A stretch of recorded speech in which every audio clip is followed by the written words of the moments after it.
This is VOCM Open Line. Call 709-273-5211 or 1-888-590-8626. The views and opinions of this program are not necessarily those of this station. The biggest conversation in Newfoundland and Labrador starts now. Here's VOCM Open Line host Paddy Daly. Well, all right, and good morning to you. Thank you so much for tuning into the program. It's Thursday, February the 15th. This is Open Line. I'm your host, Paddy Daly, and David Williams. He's producing the program. David will be speaking with you when you pick up the phone to give us a shout and in the queue and on the air. If you're in the St. John's metro region, the number to dial is 709-273-5211. Elsewhere, it's toll-free long distance, 1-888-590-VOCM, which is 8626. So the story of the day, sore arms and sore backs. The roads are pretty tricky too. Just in a short spin down the Outer Ring Road this morning on my way to work, between Portugal Cove Road and Kenmount Road, 3 cars off into the ditch. So obviously the motoring public were at risk last night, overnight, so still remains today. Some slushy and slippery sections, so be careful. And the sore arms, sore backs, man, with the mix of rain and ice and snow, the whatever you call it, the wind row or the wing row at the end of the driveway, unbelievable. Plenty of closures too, so you're going to have to check in with your potential appointment today because there are some delayed openings, some updates coming at 11, so we'll share them when we get them here on the show. A couple of easy ones to ease in. So just a couple of nights ago, Edmonton Oilers great Connor McDavid had a 6-assist night. It was on this date in 1980, the great one, Wayne Gretzky, also the Oilers captain at the time, a 7-assist game, so the great one. I love when I see the great one stats. And on this date, 1996, Bill Belichick got fired by the Cleveland Browns. He had a coaching record of 36-44. Things worked out okay for Mr. Belichick when he moved to the New England Patriots, and 6 Super Bowls later, there you go. And happy National Flag of Canada Day for those who celebrate. So the official flag debuted on this date as a stylized 11-pointed red maple leaf designed by Canadian historian, author, soldier, teacher, and public servant, a man named George Stanley.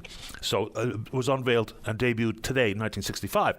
But it was in 1964 that Prime Minister Lester B. Pearson formed a committee to resolve the ongoing issue of the lack of an official Canadian flag, the serious debate about the flag to change or replace the Union flag. Out of 3 choices, the maple leaf was selected, and so this date is now celebrated as National Flag of Canada Day. It's a beautiful flag too, as I think we can all agree. All right, price at the pumps up and up dramatically. Gas up about 6.5 cents, diesel up about 8.5 cents, furnace and stove oil about 7 cents up, propane up but only about 1 cent. So a bit of more pain at the pump if you got to fill her up today. It kind of comes out of nowhere. We all anticipate a Wednesday adjustment, but that's a pretty big up. Sticking with gas and the roads. So we spoke with Minister John Abbott just a few days ago, and there was some conversation about the expanded divided highway, but some new information has now come to light. So apparently, under what is a mouthful of an acronym, a DBFOM model, the acronym for Design, Build, Finance, Operate, and Maintain, that will be in the hands of a private company. So, anyway, there's going to be some uproar. Now, of course, NAPE, who represents some of the workers, some 800 who are involved in snow clearing, they won't be involved and they won't be welcomed. So Minister Abbott says there won't be any significant job loss because there's already a shortage of these types of workers available. So just for a reminder, so the twinning is going to be a 40-kilometre section of twinned highway from Whitburn to an area just west of Bellevue, and then 15-kilometre stretch from Grand Falls, Windsor to Bishop's Falls. The private sector will have a 30-year contract to do this work. You know, inside the news story that I read initially this morning, they're talking about, a creative new way to get this done. Here's what he said. We think it's a creative way to get the best value for money. The construction is going to start in 2025. It's going to take some 3 construction seasons to complete. Okay. Jerry Earle has some questions, and fair ball. He says he believes, and there's a concern that this might violate parts of the collective agreement. So when we heard that there was going to be some $300 million invested in this twinning of the highways, good news. But when the news story also says the government has pointed to the successes of the public-private partnerships that they've experienced over the recent past. The construction of the hospital in Cornerbrook, the 2 long-term care facilities, one in Gander, one in Grand Falls, Windsor, 60 beds each. Hard to understand how they're assigned a label of success at this point. Remember all the deficiencies that were identified in the 2 long-term care homes that remained under construction far longer than it was supposed to be, and then consequently, people who should have been in those beds were in hospital beds. or in acute care beds.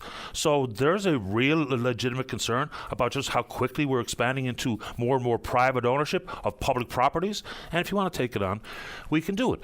And I just said something very quick to the minister, because we were talking a little P3, but not about the highways, is, some P3s have been proven to be an absolute disaster. Some maybe not so much. And I just said very quickly to him, like highways in Ontario. And there was no further commentary. So now when I read that news story this morning, I went back to examine what the news story looked like about the leasing of Highway 407 in Ontario. So it opened up in 1997. 2 years later, out and over, the PC government brokered a 99-year lease of the highway for a fraction of its true value. Inside that news story, it explained that this debacle was very much like Newfoundland's lease at Churchill Falls to Quebec. China's surrender of Hong Kong to Britain for an ill-fated 99-year lease. So they say that they sold it for pittance.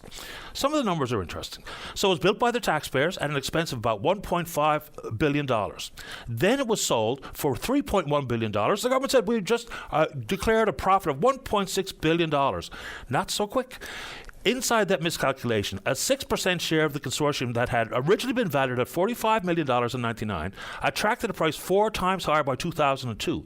So the lease was worth some $12 billion all along. Now, it's not exactly what we're talking about in this province, but it's an example of roadwork, lease, ownership, and toll has really backfired on governments that got into the roadwork business.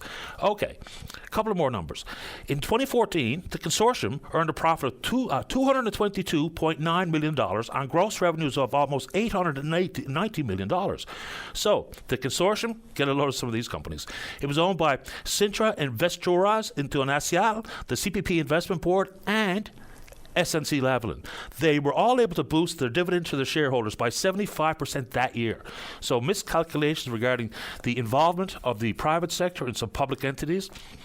I think there's some documented history where we have to be careful not to assign the label of success to these types of things, because it's the short-term relief for some long-term possible pain. So anyway, you want to take it on any front, we can do it. And also, confusingly, so the federal government, through Environment Minister Stephen Guilbeault on Monday, said that the federal government will no longer invest in new road infrastructure. Then he backpedals somewhat. He says, of course we're funding roads. We have programs to fund roads. They're no longer going to put up cash for large road projects.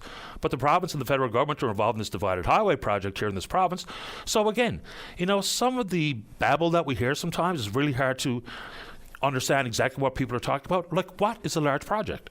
So do we not have a definition? Can we be more specific? Because provinces across the country, knowing that there are pots of money to fund roads, what constitutes a large or small or medium-sized project? So confusing comments coming from Minister Guilbeault on that one, to say the very least.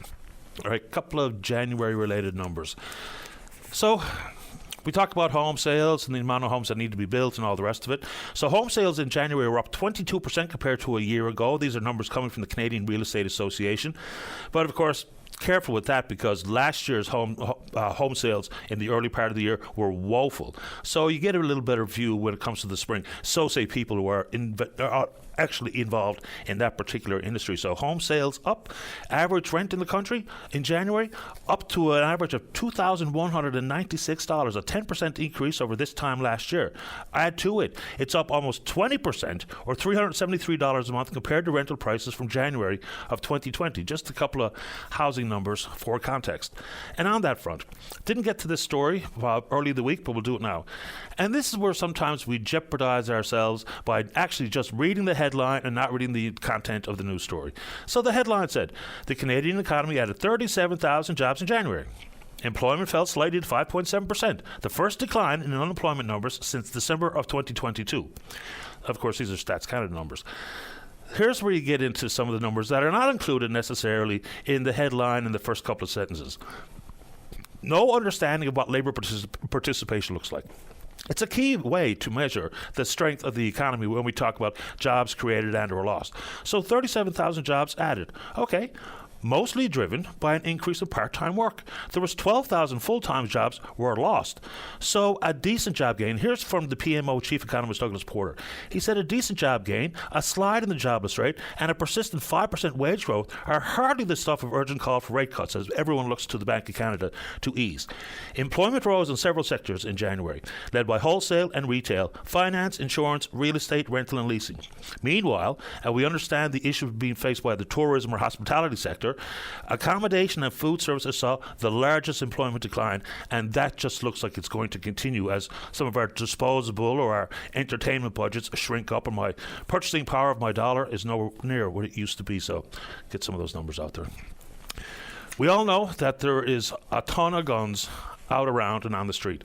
The police have made an arrest up in Clark's Beach. Fella had 17 firearms and ammunition. So loaded handgun with additional ammunition, an AR-15 assault style rifle, a shotgun with unsecured ammunition were amongst the items seized. You only bring up, because we can talk about these isolated arrests, but I think what we see in the last number of years that so many more of these arrests are not someone with a gun, with people with a ton of guns. There was an arrest made here close by town in Torbay not that long ago where there was a huge cache of weapons, including those bloody ghost guns that you can print on a 3D printer in the comfort of your own home. Order the various parts online, have the software downloaded into your printer, bang, make a gun. So guns on the street, you want to take it on. We can do it. Sticking with the police and police-related matters for a second. So you never really know exactly what is going on with the toxic kind of drugs that are on the street. But now police in St. Anthony have a warning out there that there's a narcotic that has been found with nearly 20 times more potent than fentanyl, which can drop you dead in your tracks. So they didn't know what the content was, that it was following an overdose test, so they sent the tablets off for analysis. It comes back to be identified as nitazene. Never heard of it. Extremely potent, causes deep sedation, attacks the respiratory system leading to death. So they think it was bought online, a product that was advertised as morphine, and then consequently the person bought what they thought was morphine and dead. So the warning is clear. Purchasing illegal substances online, the labels often do not match the contents. But just take it a step further. Whoever sold that drug, knowing full well that they included this substance called nitazene, which is intended to kill, is it worse? Does that crime add up to being worse to simply trade of illegal drugs? You know, I often wonder whether or not the Criminal Code of Canada is going to have to reflect what we see in some of the drugs on the street, whether it be the presence of fentanyl or carfentanil or nitazene. These are not recreational drugs. These are lethal. We see the overdose numbers across the country, the numbers of people dying, taking something that they don't realize has something like nitazene, fentanyl, or carfentanil inside. So maybe, just maybe, that's more than a drug trafficking charge. Maybe that's a manslaughter charge. What do you think? You want to take it on? We can do it. Just a couple of quick ones before we get to you. So this morning, driving into work, and people by and large were trying to take their time, whether it be the snow and the ice and the slush that stuck to the road, so pretty bumpy, ripply ride coming up Portugal Cove Road. And lo and behold, you get to the lights there at Newfoundland Drive, and the hero in the big white rig blasts through the red light. So we see the results of the speed cameras that were in Paradise and Mount Pearl last summer. Over the course of just the summer, 94,000 vehicles are spotted speeding, but of course only warnings issued. I'm a big fan of the speed camera. Every time I say it, I get a bunch of emails about Big Brother and all that. But with children on the road, my wife on the road, and my buddies on the road, and Dave Williams on the road, and me driving around, the amount of reckless, aggressive speeding in this city, for instance, is off the charts. So 94,000 warnings in just two relatively small communities over the course of a summer. So hopefully that gets expanded. What do you think? All right, a couple more quickies. So we all know about the incompetence or corruption and the scandalous and outrageous creation of the Arrive Can app. The story, every time I even think of it, just irritates me to no end. So we don't even know exactly what the price tag was, but the company that was involved, GC Strategies, now there's more being understood about their work with the federal government since 2015. Apparently, they've been awarded some 129 contracts to the tune of some $239 million. This is something verified by Radio Canada. So inside of that, a little more than $158 million of that sum, just over 66% of the total, came from contracts awarded by the Canada Border Services Agency, which is directly involved in the ArriveCAN scam. The second and third largest government clients of GC Strategies since 15, Treasury Board, $21 million. The National Sciences and Engineering Research Council of Canada, to the tune of $17 million. Inside those 129 contracts, at least 28 of those contracts were awarded without competition. So when you hear Ministers LeBlanc and Duclos talk about accepting the recommendations of the Auditor General, obviously they knew something was wrong well before this last report came out by Karen Hogan earlier this week. Why? Because they paused the contract relationship with GC Strategies. To me, screams the quiet part out loud. They knew there was a problem. They knew we were all eventually going to find out just how bad this particular problem was. And then with all the approach that the federal government's taken by digitizing government, it's really going to be hard to have faith in the procurement process. Now, it's easy enough to blame the ministers and the Prime Minister because that's where the buck stops. But inside the public service, that's where the procurement is basically dealt with. So this company, GC Strategies, according to Elections Canada, has not made any political donations, but plenty of stories of whining and dining the exact public servants who were going to make the recommendations and basically the decisions on how these contracts get let. So public procurement, there's issues here when we talk about the definition of local, and now that federal process and the use of outside consultants is completely off the rails. Okay. And unfortunately, a couple of sadder notes before we get to your calls. So we found out yesterday, terrible news for those of us here at VOCM. We find out that Vince Gallant died suddenly on Tuesday at the age of 88. A remarkable career, to say the very least. Vince was really kind to me and befriended me as soon as I got hired to work here at VOCM. He was here for some 35 years, but his career spanned some 65 years. He's from PEI, made his way to do some radio in Nova Scotia, found his voice in Montreal, and made his way to this province and worked at, he was the news director at NTV first and then some 35 years here. I mean, there was an unmistakable voice. As soon as you heard one word from Vince Gallant out of his mouth, you knew exactly who he was. And some real great quotes here. We shared the microphone with Jerry Phelan for some 30 years. And he said that the priority was the audience. Here's the quote. Vince didn't work for an employer. He worked for the listener. And he wrote every story for that one listener. My condolences to his friends and his family, his former colleagues.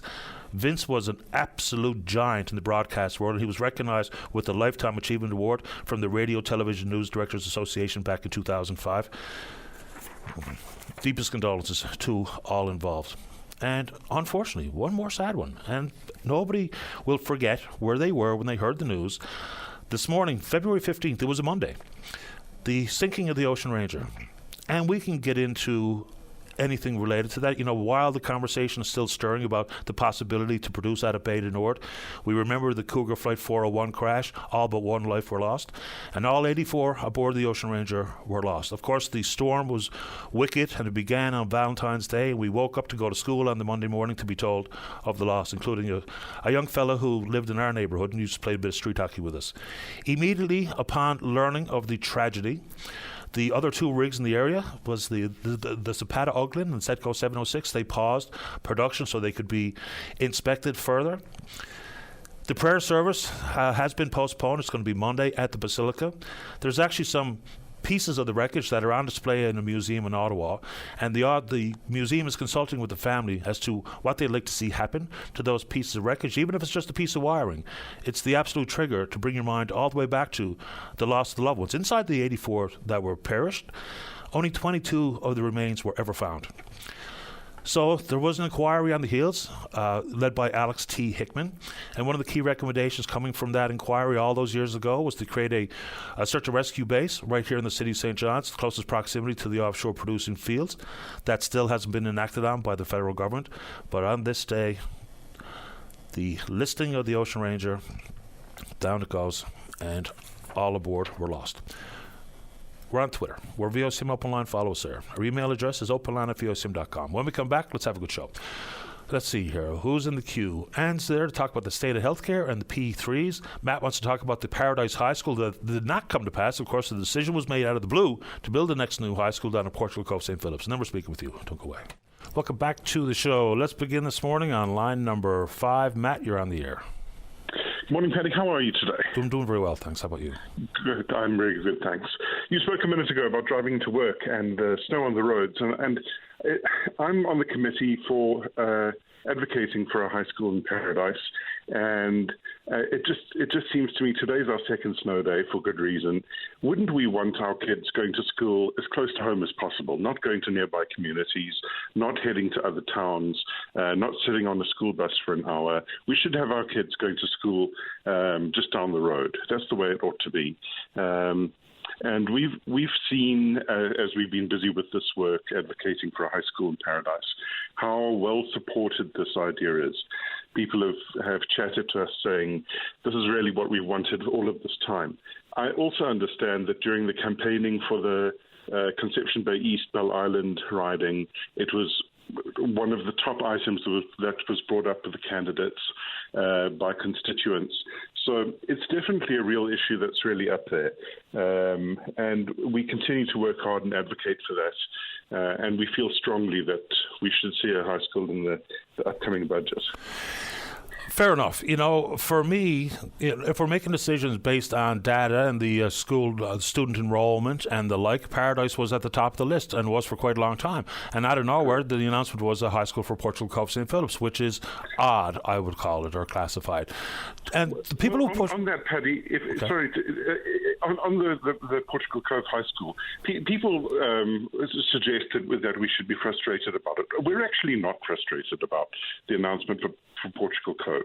And that's because I think that whatever reasoning there was, I wasn't in the room. I don't know why they announced a high school for Paradise, or rather for Portugal Cove, and we can guess at it. But what it does say is the provincial government acknowledges that there's a lack of school infrastructure in the northeast Avalon. And if they're announcing schools that can only acknowledge the fact that they acknowledge that there's a lack of infrastructure. And just because Portugal Cove got a high school, it doesn't mean that we can't have one too. And that's been our point all along. We're not here to fight for a high school instead of Portugal Cove. We're here for a high school because, based on facts, Paradise needs one. Fair enough. And the only reason I make mention of that is because just like when we talk about road work, we prioritize. And so if there was a list that had the priorities for roads that need to be done, but all of a sudden some of those prioritized areas are not accommodated, while something out of the blue that wasn't a result of a storm or a washout or some sort of disaster, and then we make some of these strange decisions. When we talk about infrastructure, it really should be based on need, not want. So the need was real in Paradise. Just let me ask you this question, Matt, because when we have this type of discussion on the program, inevitably I'll get the same bunch of people send me the same email saying, look, the bus ride for the students in Paradise to go to Mount Pearl or wherever the case may be is so short that why is this a big deal? I don't know if anyone has ever said that to you, but how do you react if you hear something like that? There's been peer-reviewed studies that say the length of a bus ride has a direct impact on school performance, mental health, and a number of other things for adolescents. My daughter is the first one on the bus in the morning, and she is luckily the first one off in the afternoon. But in the morning, she sits on the bus for 45 minutes. 45 minutes may not seem a lot to us, but to a kid, arriving at school, having been on a noisy school bus for 45 minutes, it's a long time. In snowy conditions, it's normally closer to an hour. If that were 15 minutes, it would make a fundamental difference to the frame of mind she arrives at school in. It also means that there's more time in the morning to make sure that she has a good breakfast, that she's leaving the house well prepared, she's got all of her things in her school bag. 45 minutes to an hour is a long time for a kid to sit on a noisy school bus. Of course it is. And, for some areas in the province, an hour would be a luxury because there's some extraordinarily long bus rides. And, of course, over the course of the winter, it becomes an even bigger concern, not only for time, but for safety. So I know where you're coming from. Do you take any cold comfort in the results of the most recent by-election? Because this was on the discussion agenda, and the now newly elected Liberal member for your area is Fred Hutton, and he's talking about getting a school built in Paradise. Now, that could be campaign rhetoric, or it could be something that is actually being worked on. The government has said they haven't turned their back on the potential to build a high school in Paradise. So any cold comfort that you are now back in the priority list? I think that any news is good news, and Fred met with the committee during his campaign, which we were very grateful for, and he made it clear to us that a school is one of his priorities also. And I assume that priority came from the priorities that were communicated to him by potential constituents and now actual constituents. So it's very clear to me that the MHA for that area has heard his constituents say we need a high school. And I'm very pleased about that. In the meantime, of course, the town of Paradise is growing.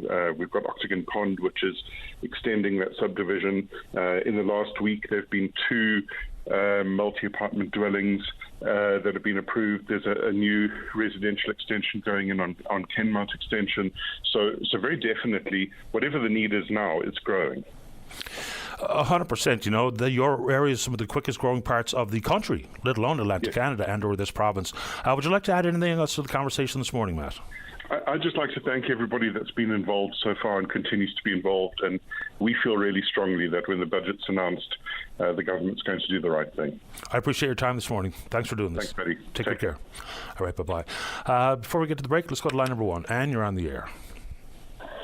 Hey, Paddy, how's it going this morning? I'm okay. How about you? I'm doing pretty good. It's pretty cold in Florida. I had to turn to propane heater after. It's been a long time, hasn't it? Since what? I would say February 2013. Okay, you'll have to remind. Called in. Well, again, you're speaking with Ollie and Simon. Okay, my legal name. Oh, are you the lady that was in my Twitter thread yesterday? Yes, and I called today. I would like to address the PPP ordeal that's happening in Newfoundland right now in a very serious context. You okay? Can I go ahead? Yep. Okay. Well, I just forwarded you on a thread with some links. Therein, it includes especially links to NATO and what they plan to do with PPP, the P3 model, under the UN 2030 Agenda Sustainable Development Model, sir. Okay? How are we linking a P3 on a divided highway to the whatever Agenda 2030 means? It's because they intend to P3 nearly everything in the country, sir. It would go back to when I believe it was Stephen Harper who signed us on to the Paris Accord. Am I correct? Yes, and of course the Paris Accord is about climate change. Yes.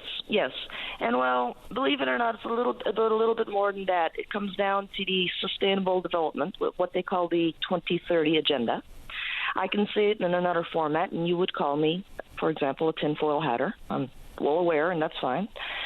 But you accused me of this yesterday, too, so I'm not really sure I'm following along with my role in your troubles, because, Well, I'm not here to tilt at wind turbines or windmills here this morning, Patty. I'm actually agreeing with you on the P3 model that it's a failure in many aspects of the province. Don't you agree? Well, it can be. We haven't even seen it borne out to, get a good look at what it's going to feel like and look like and cost 20, 30 years down the road. That's the trick with these things. It feels okay today. Okay, so what I provided you there this morning, I sent you some links again. I don't see them. Well, I'm sure they'll show up eventually. I tried to send it. If not, I'll send them once we're done at the call. Yeah, the last one is from 17 hours ago. They are no, this is recent. They are academic articles and military articles involving NATO that they plan to use the P3 model on NATO itself, okay? And it goes beyond that. They speak to the Agenda 2030 model and sustainable development in these documents. and how basically this is all to go net zero, I believe, by 2050 is what the Paris Accord signs us on to, correct? Yeah, and 129 countries signed it. And, well, yes, and basically everyone. And now we'll take it further back. In fact, it goes back to 1992, the accord that was signed by George H.W. Bush, and I believe then Brian Mulroney, if I'm remembering correctly. And that was the Rio Accord that was signed in Rio de Janeiro, which was the original Agenda 21. And Patty, I mean, we can agree to disagree on the outcome of what this plan is, okay? What I'm trying to inform you of here is that these sudden P3 models being implemented everywhere is, in fact, an initiative that's implemented through the Paris Accord, and that the provincial government, without saying it out loud, are in fact following the ideals of the 17 SDGs, which is within Sustainable Development in the 2030 Agenda. And that you can read all about it on the United Nations website itself, sir. Sure, but sustainable development is not a bad thing. Net zero, when trying to be coupled with an issue regarding building more roads. Ways, and I agree, and in certain ways it may be good, but they've only given you the good part. You don't realize how it will affect your lifestyle and your living, and nobody's ever stopped to think about that. I mean, at the end of the day, it's a pure PR tactic, okay? And yes, some of it is good. I agree with some of it, to be honest. But when you look further into it, you start to realize that it's going to cost a lot to our personal lives and even your personal property, sir. Give me one example of how it's going to affect my personal life, other than maybe me having to pay more taxes because it didn't work out. And that's quite likely the outcome, sir, okay? I could also see it twisting a lot of industries in the province over to oil and gas eventually in the future. I will say that. What does that mean? Well, like just say, for example, the war in Ukraine were to expand and say we ended up in a world conflict, for example. Okay? NATO, how do you think NATO would perform under a P3 model? NATO is a P3 model. Always has been. Russia and China. Always has been. Okay, so, and are you confident in its performance? Am I confident in NATO's performance? Yes. I mean, some of the questions are really kind of hard to understand exactly what you're getting at here. NATO is a defensive alliance, and well, you've shown very like for example, I know like it's common opinion within the province that the P3 model for say long-term care has not exactly been stellar. Well, am I correct? No, people have the questions about how P3 models work, period, like I do, like I talk about fairly frequently here on the show. If we're talking about public-private partnerships... And a lot of people are highly suspicious of them, without even knowing of anything I speak of here on this call, okay? There's a high suspicion of them, of that model. What if I told you that they intend to pretty much P3 the entire healthcare system of Canada, sir? I mean, you already have virtual care within the province being hosted, being given to you by American paid healthcare workers and by local companies. How is that any different from me leaving the province to seek different forms of healthcare down here in Florida, sir? When I do believe you recall the fiasco that was for me from 2017 to 2020 when Western Health left me in pain and accused me of being mentally ill, when in reality now I have a complex post-traumatic stress disorder due to what they've done to me. Well, I'm glad you found that much out. I'm not really understanding all the links you're trying to draw here. Can I actually clear up my medical file here? No, I don't think so. No. There's a lot more, sir, and I would like to clear it up. Yeah, well, maybe we could try this again another time. I'm going to take a break here now, and if you have sent me something, I don't have it. So you're going to have to resend whatever links you tried to provide, because the last one I saw was 17 hours ago. It was in a video from, I guess, 2017 possibly. So anyway. I highly suggest that you go and read up on your sustainable development and your stakeholder capitalism, sir. I think that's a good advice for everybody in Newfoundland right now, in fact. Appreciate the time. You take care, Patty. You too. Bye-bye. Let's take a break.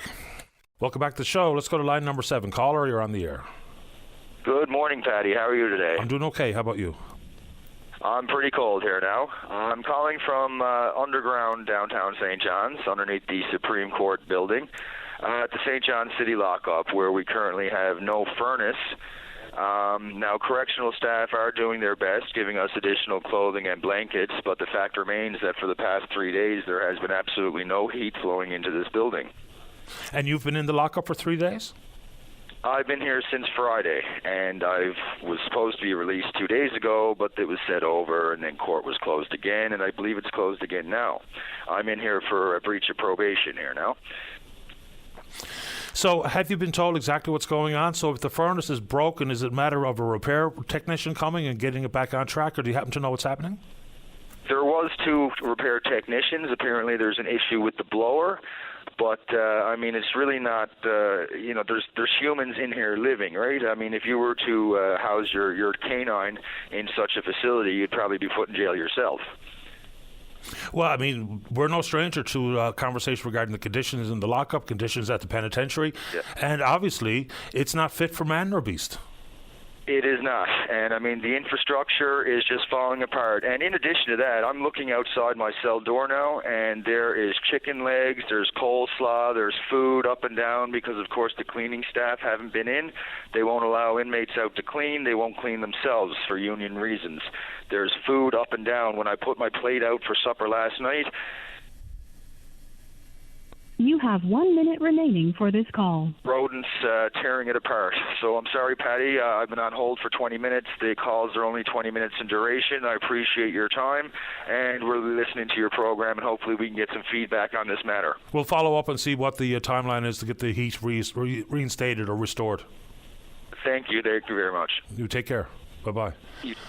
I mean, the point that he made, that if you had your dog in those conditions and the wildlife or the animal control was warned about it or advised, then you might stand to be in some trouble. So again, people are going to roll their eyes, say, well, if you're in jail, then it's for a reason. But being in jail doesn't mean you have to be sitting in the freezing cold for 3 days. And like in the summertime in Her Majesty's Penitentiary, I was in there for a tour once in the summer. It was sweltering. And I was only there for a couple of hours, and it was brutal. But anyway, let's keep going. Let's go to line number 3. Chris, you're on the air. Good day, Patty. Hi there. Been a while since we talked. I'm the chair of the local service district here in St. Jude's on the West Coast. Okay. Our community, I would say, is about 80% of our community are 60 and above. And on my committee that we have here now, most of them are in their 70s, 74, 75. What I'm looking at here now is that I've been trying to get grants in that for our community without any satisfaction of providing help for my community. I always ask the municipal affairs on different grants that is available for my community, and we are turned down. They said the local service district here in St. Jude's is unable to obtain any assistance from the government, and this came right from municipal affairs. We have property here that was given to us by the church for quite some time. We're unable to have a building on that property. We're unable to do anything with this property. What would the property be intended to be used for, Chris? Well, we got an aging population here of seniors, and I was looking at getting a community center where all the seniors can get together and talk and everything else. The oldest person here in my community is 92 years old, and my dad here, he will be 90 next month. The problem I've got is that we're getting applications from the government stating that accessible community grants that are available for all municipal and provincial affairs. Today announced grants for municipalities, the Inuit community governments, and local service districts to assist in funding initiatives of small-scale infrastructure projects for a specific focus, building active, healthy, accessible communities. And on this paper that I do have, these grants are specifically targeted at a small municipal infrastructure project and initiatives such as minor upgrades to community property for purposes of providing better accessibility for all. Other examples of eligible projects include building ramps, pathways, installing push-button doors, accessible features in washrooms, etc. The project will be evaluated based on how well advanced the following criteria is met. So now, what I don't understand is how the government is telling us we can have things for our community center or our property, and I'm told by Municipal Affairs in Corner Brook that we're not allowed to own property, and we cannot do anything with the property that we have. We got an aging population here. A lot of seniors like walking on the trailway that's here in my community. We can't even put a pathway down to the trailway so that our seniors can go down on the railway bed and walk along the railway bed. Okay. And so, is there something about the LSD that disqualifies you, or is the money? That because we're a local service district, that there's no grants available for my community. But how can the government say that they're going to help small communities in Newfoundland and Labrador, but yet turn around and say that local service districts are unable to apply for any grants for their communities? Just a couple of questions, Chris. So you're looking for money for a new build. So you have an undeveloped piece of land that you're trying to put a community centre on? Well, we're trying to do something with the community property that we have. It was given to us by the church. Sure, but Chris, is there a structure on it? No, I'm trying to get some grants for our community, and I'm told because we're a local service district, okay, we're unable to have any grants, or we're not allowed to have any buildings on that property, and we're not allowed to even put a trail from the property down to the railway bed for anybody. But yet the government is here stating the facts that we can get $20,000 that can help our community and make it accessible for people with disabilities. Yes, I know that. I know that part. That's right. So, maybe there's an opportunity because those grants are available for not-for-profits, community-based organizations. But if you're going forward as a local service district, maybe there's an opportunity inside St. Jude's to create a brand new community-based organization, a not-for-profit. That would be the St. Jude Community Center, not-for-profit. We can have like a seniors recreation committee or anything. Yeah. But here you got the government stating the fact that a local service district can get this funding. Dave, let's get someone from municipalities, Newfoundland and Labrador, whether it be MNL itself and or the department, to talk about why LSDs are carved out, because there's a number of them, and of course they would have an ageing population just like incorporated municipalities. I'll give it a chase for you, Chris. I appreciate that very much, Patty. Yeah, so stay tuned. We'll see if we can get a representative on to help us understand why an LSD is different than an incorporated municipality if we're talking about inclusion and accessibility, because it doesn't matter whether or not you're the city of St. John's or living in St. Jude's, accessibility is a concern regardless. So let me see what I can figure out. I appreciate that very much, Patty. No problem. Stay tuned. Okay, bye-bye. Yeah, Dave, let's see if we can get that, because there must be some sort of clarification or clear definition as to why you're excluded as an LSD. Let's take a break. Don't go away. Welcome back to the show. Let's see. Let's go where? Line number 6. Good morning, Travis Martin. You're on the air.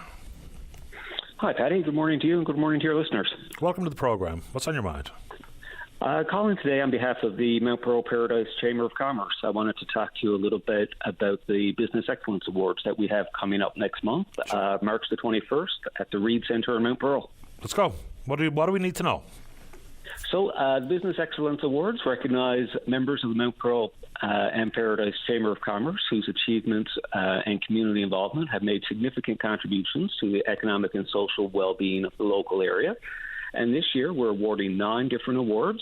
We have a Local Impact Award for both the City of Mount Pearl and the Town of Paradise. There's a New Business of the Year, Entrepreneur of the Year, Employee of the Year, Customer Service Award, Innovation Award, and we have 2 Business Excellence Awards, one for a small business and one for a large business. And nominations are open until tomorrow. So I'd really encourage you and any of your listeners to take a moment, visit the Mount Pearl Paradise Chamber of Commerce website, and nominate a business that you think might be deserving of one of these awards. When you talk about new businesses, I think you said that's one of the categories, right? New Business of the Year award? It is one of them. So inside of Paradise and Mount Pearl, what does it look like on the ground for the number of new businesses coming through your region? So we have a very active business community. We have about 200 members in our Chamber of Commerce. I think it's important to recognize that it's challenging times for small businesses right now. You talk about inflationary measures, supply chain management issues, but our small business owners get up and go to work every single day to serve the communities of the area. The Business Excellence Awards are an excellent opportunity to recognize those business owners. Just give the folks a bit of an explanation as to how you think this big deal. Like when you're in business, to be recognized for doing good work, regardless of your small, medium, or large enterprise, whether it be innovation, whether it be a new business, what do you think it means to the businesses that win? Because it's always nice to get an attaboy, but it maybe comes with more than that. Your reputation is bolstered when you're recognized by the Chamber of Commerce. Maybe that will flood through other businesses that you could do work with. So what do you think it really means to the business? So it's a great opportunity to network with other business owners, government officials.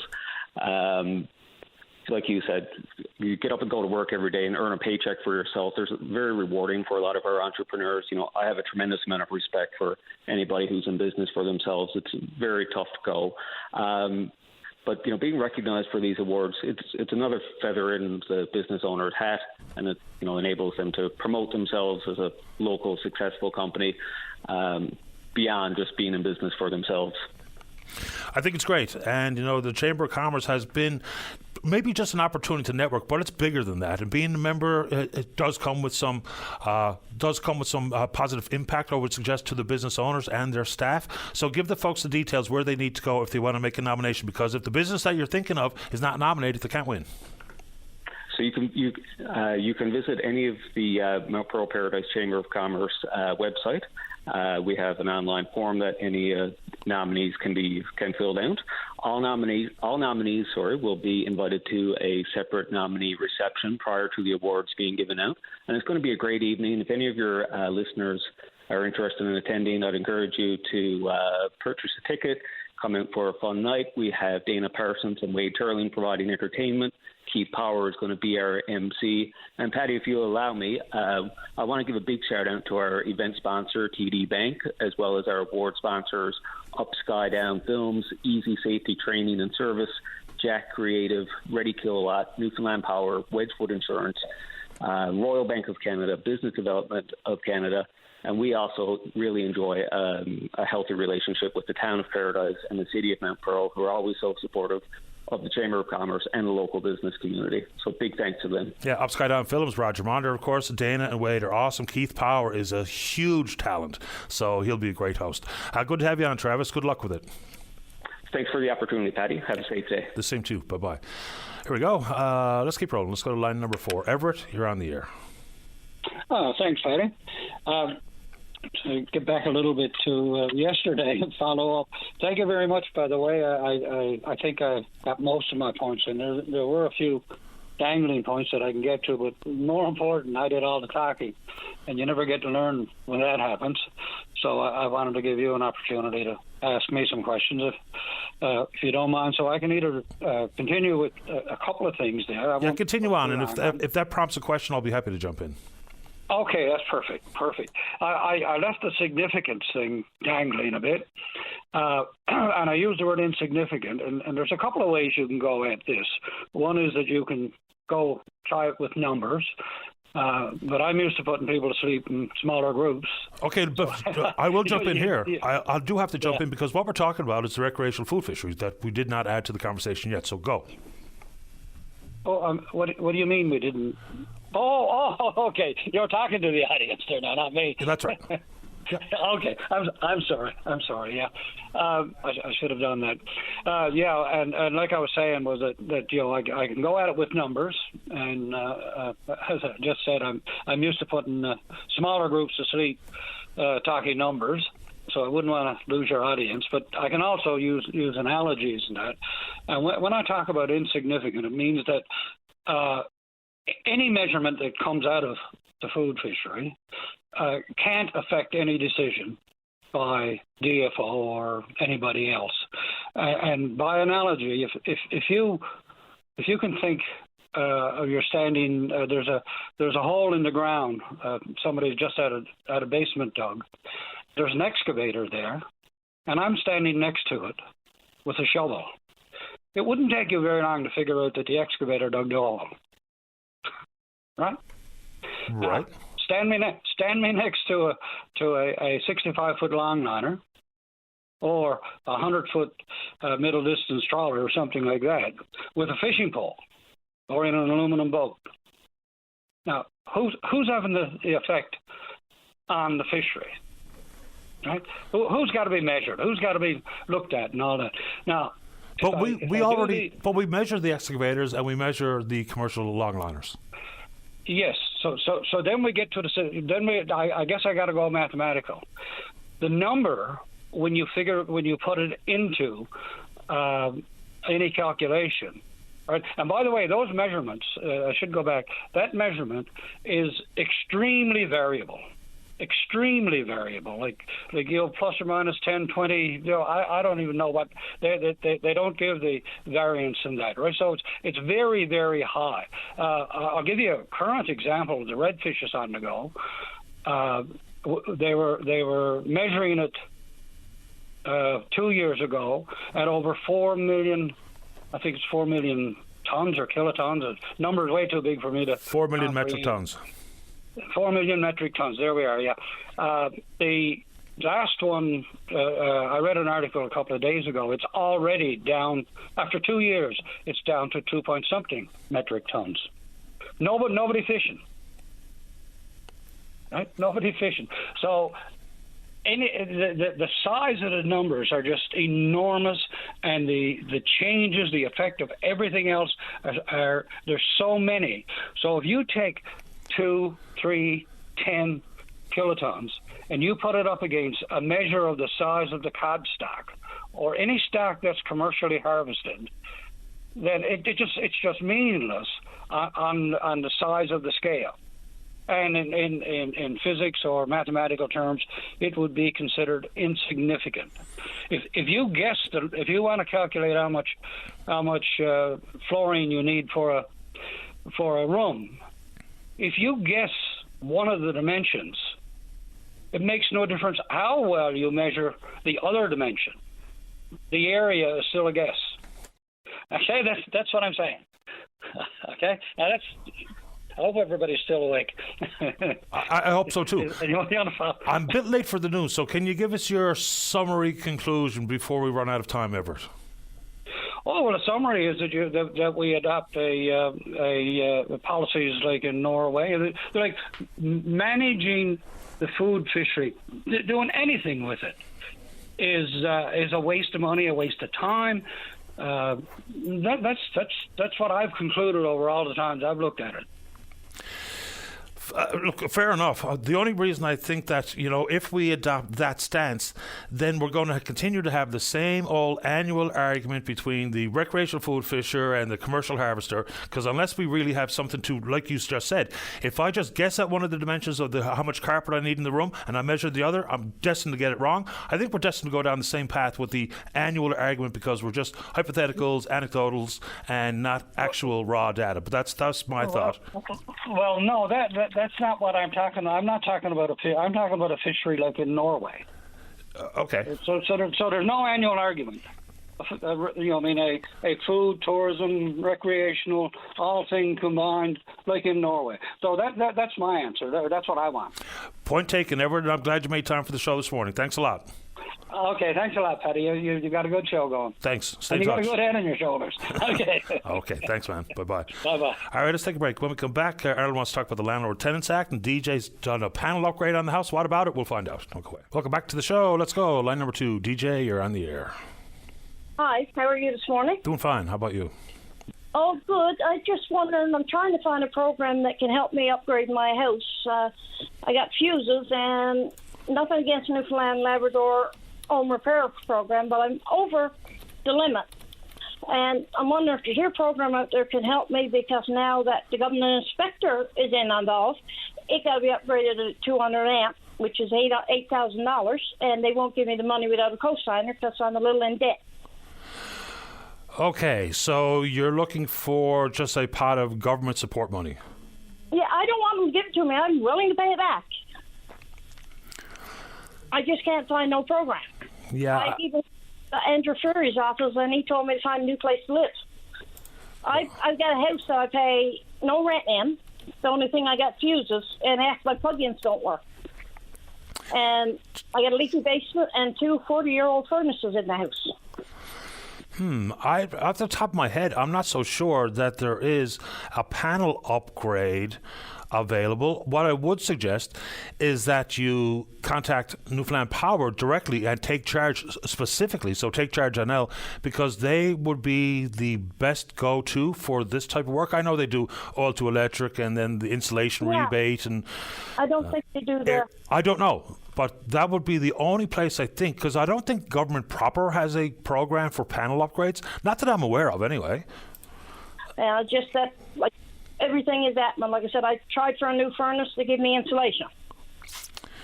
And now that the government inspector says they got to be upgraded from 100 to 200 amp, I can get it through Newfoundland Labrador Home Repair Program, but I need a cosigner.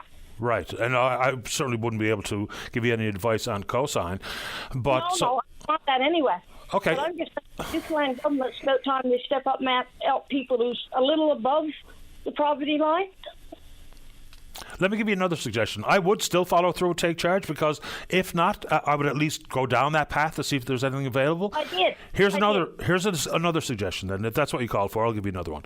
So the same thing when people are going oil to electric, and you call some of the companies that sell the central heat pumps and the like, and they walk you through the pots of money. I think the same thing here. So did you get a quote from a contractor? I got a quote to upgrade from oil to electric. It's $14,000. Now, there's lots of money out there to support that, but did you get a quote from a contractor to upgrade your fuse panel to a 200 amp service? You got a quote from a contractor? Yep. Ask the contractor if they know if there's any available money, because if and when they do, they'll get the work. So sometimes we put some of these contractors to work prior to them actually coming into the house to do the work, in this case, upgrade your panel. So ask them directly. Do they know of any government supports? And I don't know the answer to it. If Take Charge isn't home for that upgrade money, I don't know. But I'll have a look around on your behalf. That's no problem. And if anyone listening has dealt with the government and or some other pot of money, support money for panel upgrades, if they let me know, me or Dave will call you back. But I would absolutely ask the contractor if they know of any support money. Okay, because like I said, everything has been going downhill for the last 4 years. This hole is getting deeper. I understand. So I would do that. I'd ask the contractor to help you navigate it. If not, during this upcoming break, I'll have a surf around, see if I can find something. If I do find it, you'll get a call. Okay, thank you. I just wanted to know that I think Newfoundland government should help their citizens a lot more. I appreciate this. If we find anything, we'll get back to you. Okay, thank you very much. You're welcome, DJ. So sometimes the listeners are quite helpful. Has anyone done a panel upgrade and had some sort of funding, pot of funding money out there? I don't know of one off the top of my head, but anyway, let's keep going. Line number 8. Arnold, you're on the air. Yes, sir. Good morning. Morning to you. VOCM, Voice of the Common Man. Paddy, well, I tell you right now, I am the common, and I'm feeling more common every day. What's happening? With the regulations of this government here in Newfoundland. What kind of regulations are we talking about? I bought a house, my wife bought a house back in November. At the time, there was a young fella in the basement. Because of family relations, he was only paying $600 a month. Like, we had plans to evacuate the house and put all new rentals in there. Where we spoke to the owner and to the real estate, and they give him a good name. They said, give him a chance. And I said, we can for a little while, but I can't do it for $600 a month. I said, the rent is too high. So we spoke to the young fella, and he was okay with it at the time. He paid the first month's rent, $600. Then all of a sudden we get his email, there was a misunderstanding. You can't put up my rent for 6 months. Well, look, we already spoke to him that we weren't planning on keeping him anyway. So I gave him his 90-day notice. He said, well, that's okay, but I'm going to file a grievance of retaliation. And Paddy, when he told us that, in his voice, he knew what the outcome was going to be. Anyway, he filed for a hearing. I filed for a hearing myself, I can't have mine till the 2nd of April. He had his last week. We had a teleconference. And when we picked up that phone, the adjudicator, Pamela Pennell was her name, adjudicator, a dictator more than an adjudicator, she had her decision made before she ever asked us a question. I told her that I wanted that apartment for my daughter. Oh, and she called us Mr. and Mrs., but the tenant, Nick, did he ever mention his daughter to you? It's none of Nick's business, or it's none of her business what I want my apartment for. Like, that's I paid $67,000 down because it was a rental. Okay, hold on, Arnold. Let's just take it easy for a second. Just so Paddy, it's hard to take it easy. It's very hard to take it easy. So what's the issue with the current tenant? I'm sorry, let's just start at the beginning. Well, sir, I'm at the house. There's no rental agreement. He was in the basement, and he had family ties there for some reason. Okay. And they were giving him the rent for $600 a month. All right. So we bought the house as a rental. We weren't planning on keeping him because we had family members to put in there. So, my daughter, who wasn't ready at the time, so we told him we couldn't give him the apartment for $600 a month, Paddy. Like, the rent is just too high. And he agreed with that. But when he paid his first month's rent, all of a sudden, bingo. Oh, you can't put up my rent for 6 months. Well, we didn't put it up because we weren't planning on keeping him anyway. So he filed a grievance that we retaliated against him. And we had a hearing with the adjudicator last Monday. I told her that I wanted that for my daughter. And Paddy, she didn't listen to me no more than if I spoke to the guardrail. Like, I'm sure that she don't have a daughter out on the pets now with nowhere to go. Or Andrew Fury don't have a daughter out on the pets with nowhere to go. Or Paul Pike, the Minister of Housing, he don't have a daughter out on the pets with nowhere to go. You know, they're so slimy, they can't sit down on a chair, they still tough. There's none of them can tell you the truth. But there's actual rules, right? There's rules about how you can... There's rules beyond a point. Well, I was under the impression that the man paid for the piper called the tools, but that's not the case here in Newfoundland and Labrador. We had that hearing. She sent us the results on Monday. That we gave me 20-day notice. That was invalid. And she said, we're not allowed to give him another notice till the 1st of May, have a 2-month cooling off period. So he's in our apartment, Paddy, till the 31st of July, and we don't know if we're getting him out in, and we're losing $500 a month. And that's okay. And I told that young fella, I said, look, we paid $67,000 down. We're paying $2,000 a month. Oh, he said, don't tell me your problems. After we tried to be nice to him, he threw it back in our face. Paddy, I paid the government last year $125,000 income tax. I paid the city of St. John's here $11,000 a year. And they're telling me who to put in my house. So if you paid that much... Land here, the government paid $29 million but Arnold... for someone that don't pay 2 cents to the economy here in Newfoundland. And we're supposed to put up with that. Arnold, if you pay that much of property tax, you must own a variety of properties then, do you? We own 3 properties, sir, yes. So then you know, as a landlord managing multiple properties, what the rules are for tenants and how much notice you have to give them and the cooling off periods and all that. You knew that going in then. Sir, listen, this is my first time owning properties. I have never, ever... 3 months' notice is all I was... I spoke to the real estate agent. He said he'd never heard nothing like this before in his life. Like, never in his life did he hear anything like this. Like, there's no absolutely... If you're not a member of any minority group or indigenous group, you have absolutely no say here in this province. Well, no, obviously... If you're a working taxpayer, shut your mouth, go do about your business, you have no say. But there's no different set of rules for landlord and tenants based on colour of your skin or your indigenous heritage. I mean, everyone falls under the same thing. Now, Paddy, you know yourself the rule is give them a 90-day notice, right? Yeah, I understand how it works. Now, I don't have to tell them what I want that apartment for, but I want it for my daughter. Yeah, but that's neither here nor there. What do you mean it's neither here nor there? Well, it's not part of the equation that the board would look at. I mean, whether or not you wanted to rent it to your brother or your daughter or your buddy or your neighbour, it's all the same. It's just a tenant. So, and you think that that's fair for you to own a house and them to tell them who you can or when you can put someone in it? No. All I know is that the rules are in place, and it's not about. The point I'm making is that it doesn't matter to the board whether or not you want to rent it to your friend, your neighbour, your daughter, your buddy, your mother. That's not even part of the equation. It's just the tenant is a tenant. But I should, when that 90 days is up, I should have my right that he's getting out of that apartment, and I can put someone in there. I agree. But no, and that's not so bad now, because he was supposed to get out on the 1st of April. But she terminated the act, the notice, Monday, and I can't give him another notice for the 1st of May. So, Paddy, I'm paying his rent. Really, I'm paying his rent. I really think that there's something on the inside that there's some relation or there's some connection to this lady over the Tenants Act, because she wouldn't even. We were like two criminals on the phone. She wouldn't have nothing to do with us. But Nick, you anywhere go, Nick, when you get evicted? Oh, Nick, you're looking after Nick. Well, what about the people who owns the house? Are you going to appeal it? Well, I'm on the phone now. I just got a call back from the government. I was talking to you. Of course I'm going to appeal it. Okay. But I know the answer before I appeal it. But I'm going to appeal it. I'm getting to the bottom of this. Like this Tenancy Act, Paddy, I'm sure I'm not the first fellow called you about this. Nope. No.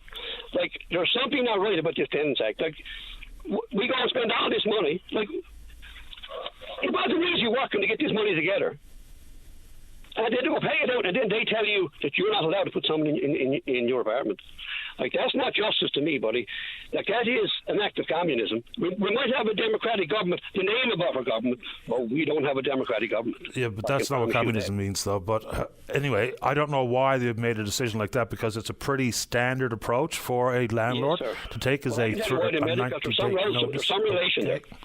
There might be. I have no earthly idea, because I don't know who the arbitrator was. I don't know who the renter is, so impossible for me to say. Like, Paddy, she was supposed to be impartial. Like, yes, I know. She was not impartial. And we've heard the story. On that line, that was the tenant. Let me know the result of the appeal. I can't tell you now, but I will let you know. Okay, do that. All right, sir. Take care. Bye-bye. Right, just before we go, so, we've mentioned that, today, of course, the tragedy of the sinking of the Ocean Ranger and all 84 aboard were lost.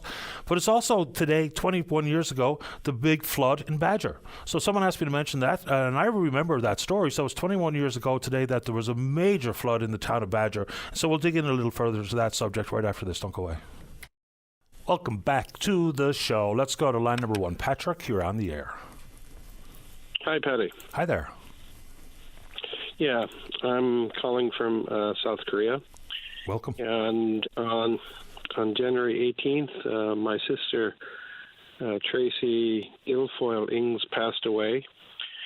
I received a telephone call, actually, on the 29th of January from the RNC. They were trying to contact me for 11 days. But I usually don't answer calls, of course, unless I know who the person is. But anyway, I answered. So Tracy, my sister, she had, I guess you could say, a troubled life, and her caseworker was with Stella's Circle, and I must say.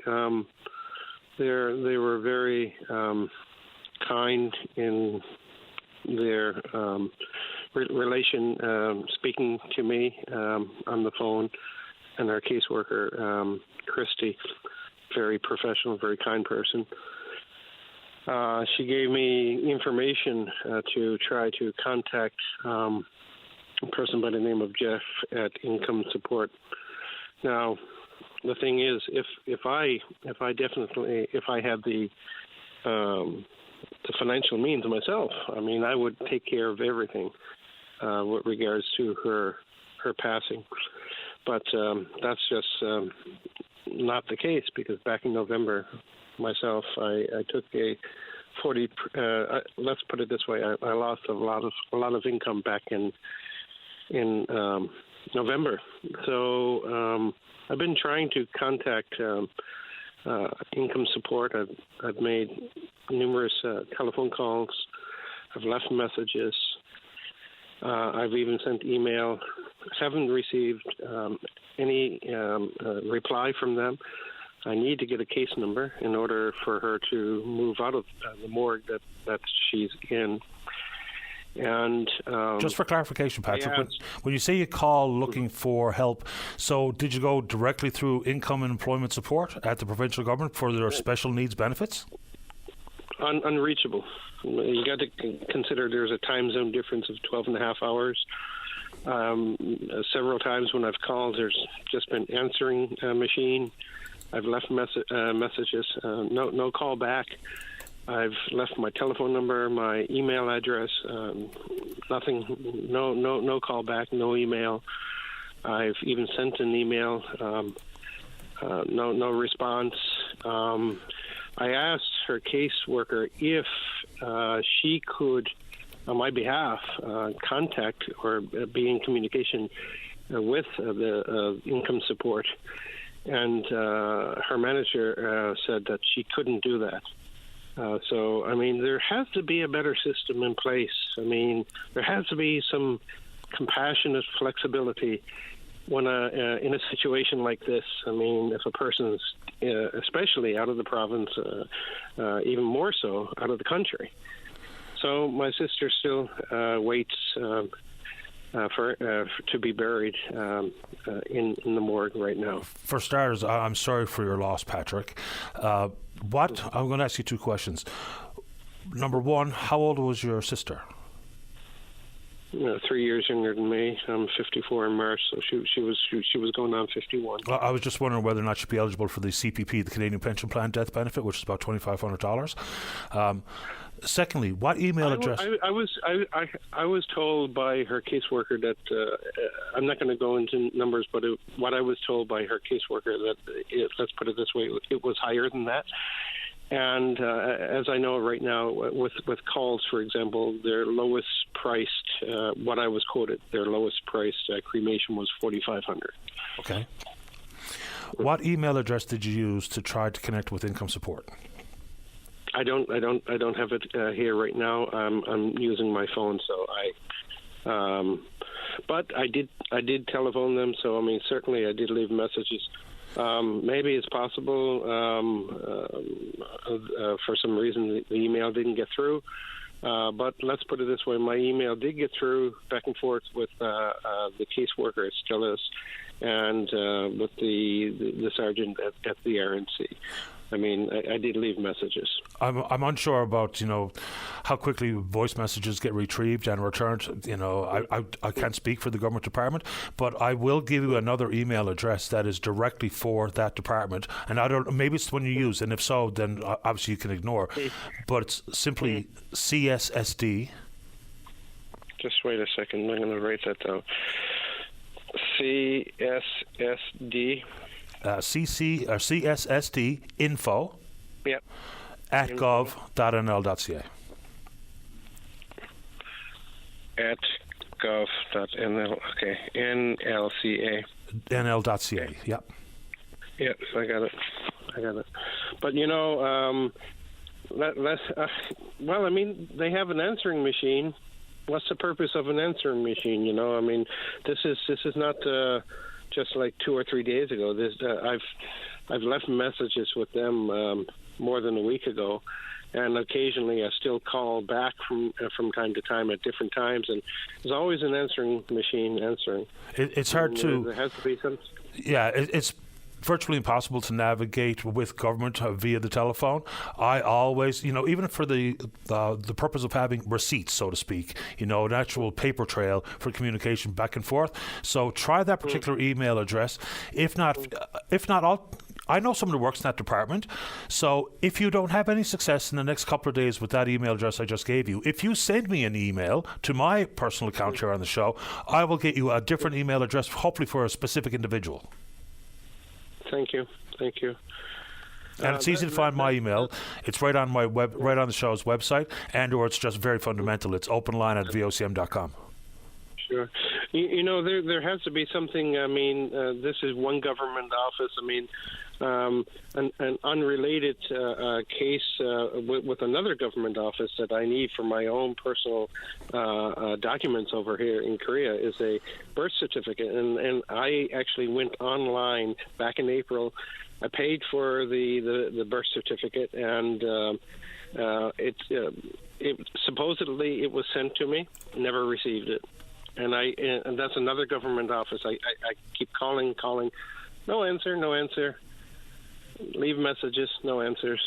vital statistics. I mean, why do they have telephone numbers for? Yeah, I don't know. I can't speak to that because I have no business there. But I'm going to give you a second email address for income support, because that was the big departmental income, the big departmental email, which, generally speaking, there's someone that attends to that every day, is my understanding. But there's the other one I'm going to give you is simply income support at the same prefix, or the same suffix. Okay, got it. So give those two a try. Thank you very much. You're welcome. Email me, let me know. Okay, take care.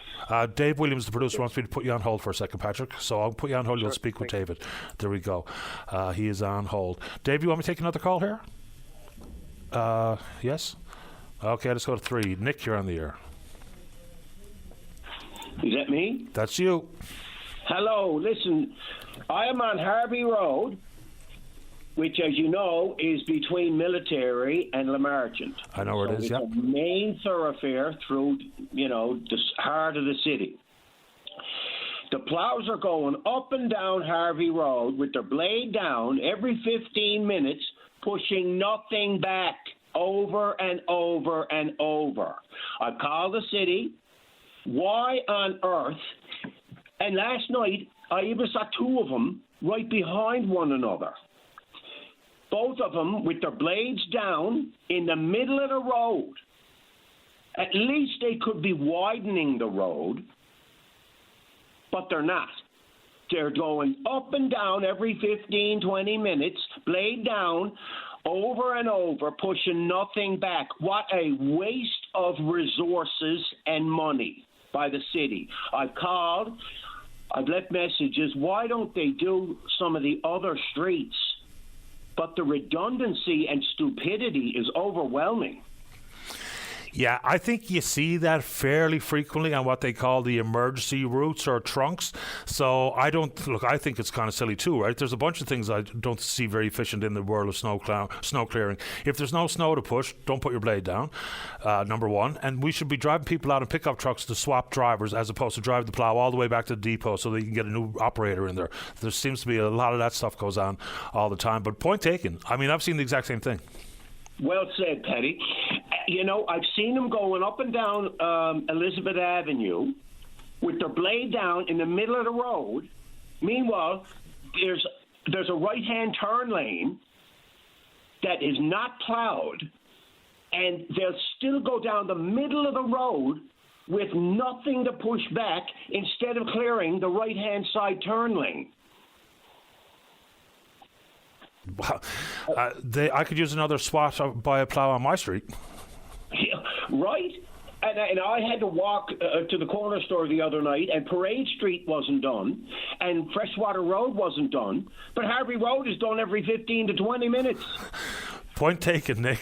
If anyone's listening at the city can give us clarification as to why there's so many plow runs on a street that's seemingly already clear, I'd be curious to hear what the answer is. Thanks for the call this morning, Nick. All right. The other thing I don't like about my neighborhood is all the litter. The Gathering Place is contributing so much litter to the neighborhood. Now, I've met with Paul Davis, the director of the Gathering Place, and they're well aware of it. It's ridiculous. They give out plastic and styrofoam containers and paper cups with plastic lids, and in a plastic bag, hundreds of takeouts every day. And God love the Gathering Place, although it's become basically a hub for criminals and illegal activity. I know because I'm in the neighborhood, and I hear them bragging about how they're so proud to be going back into jail. And they're throwing the litter up and down Harvey Road is littered with Gathering Place. Paddy, the solution is this. When you see the old lineups for the soup kitchens back in the day, everybody brought their own container. And the food or the soup was ladled into the container that you bring. They're giving out plastic, styrofoam like crazy, and my neighborhood is covered with litter from the Gathering Place. I don't know what the problem is with the culture and the generation these days, but they think it's okay to throw their garbage just down on the ground. It drives me to no end that my neighborhood is filled with litter. I drove it one windy day last week, that exact stretch of road, and there was copious amounts of litter blowing around, and there was a lot of it. There's absolutely no question there. Nick, off to the break I go. I appreciate your time. Thanks a lot. Goodbye. Take care. Bye-bye. All right, let's take that break. Don't go away. Welcome back to the show. Let's go to line number 4. So good morning to the NDP member for Lab West. That's Jordan Brown. And good morning, Jordan. You're on the air. Thank you, Paddy, for having me on this morning. No problem. Yes, no. I guess as you're talking about this morning, and as well, I guess everyone's seen this, is the come out that the province is now looking at P3ing our highways, and is this a reasonable route to go down? Privatization of our highways, and with the unknowns of P3s. Just look at the deficiencies and stuff we've seen in P3 projects already so far in the province, and who really gets to own it, and who really do we have ownership at the end of the day? Generally, and that's a good question. Generally speaking, at the end of any of these P3 contracts, whether it be the lease of the Highway 407 in Ontario for 99 years, reverts back to the province. The end of the lease or the public-private partnership, contractually speaking, of 30 years, the rule of thumb is that it reverts to the province, but that's a fair question. There hasn't been a clear answer offered. Exactly, and you look at other projects, design, build, and maintain. This removes our ability that this is ours. And then we're looking at infrastructure like a highway.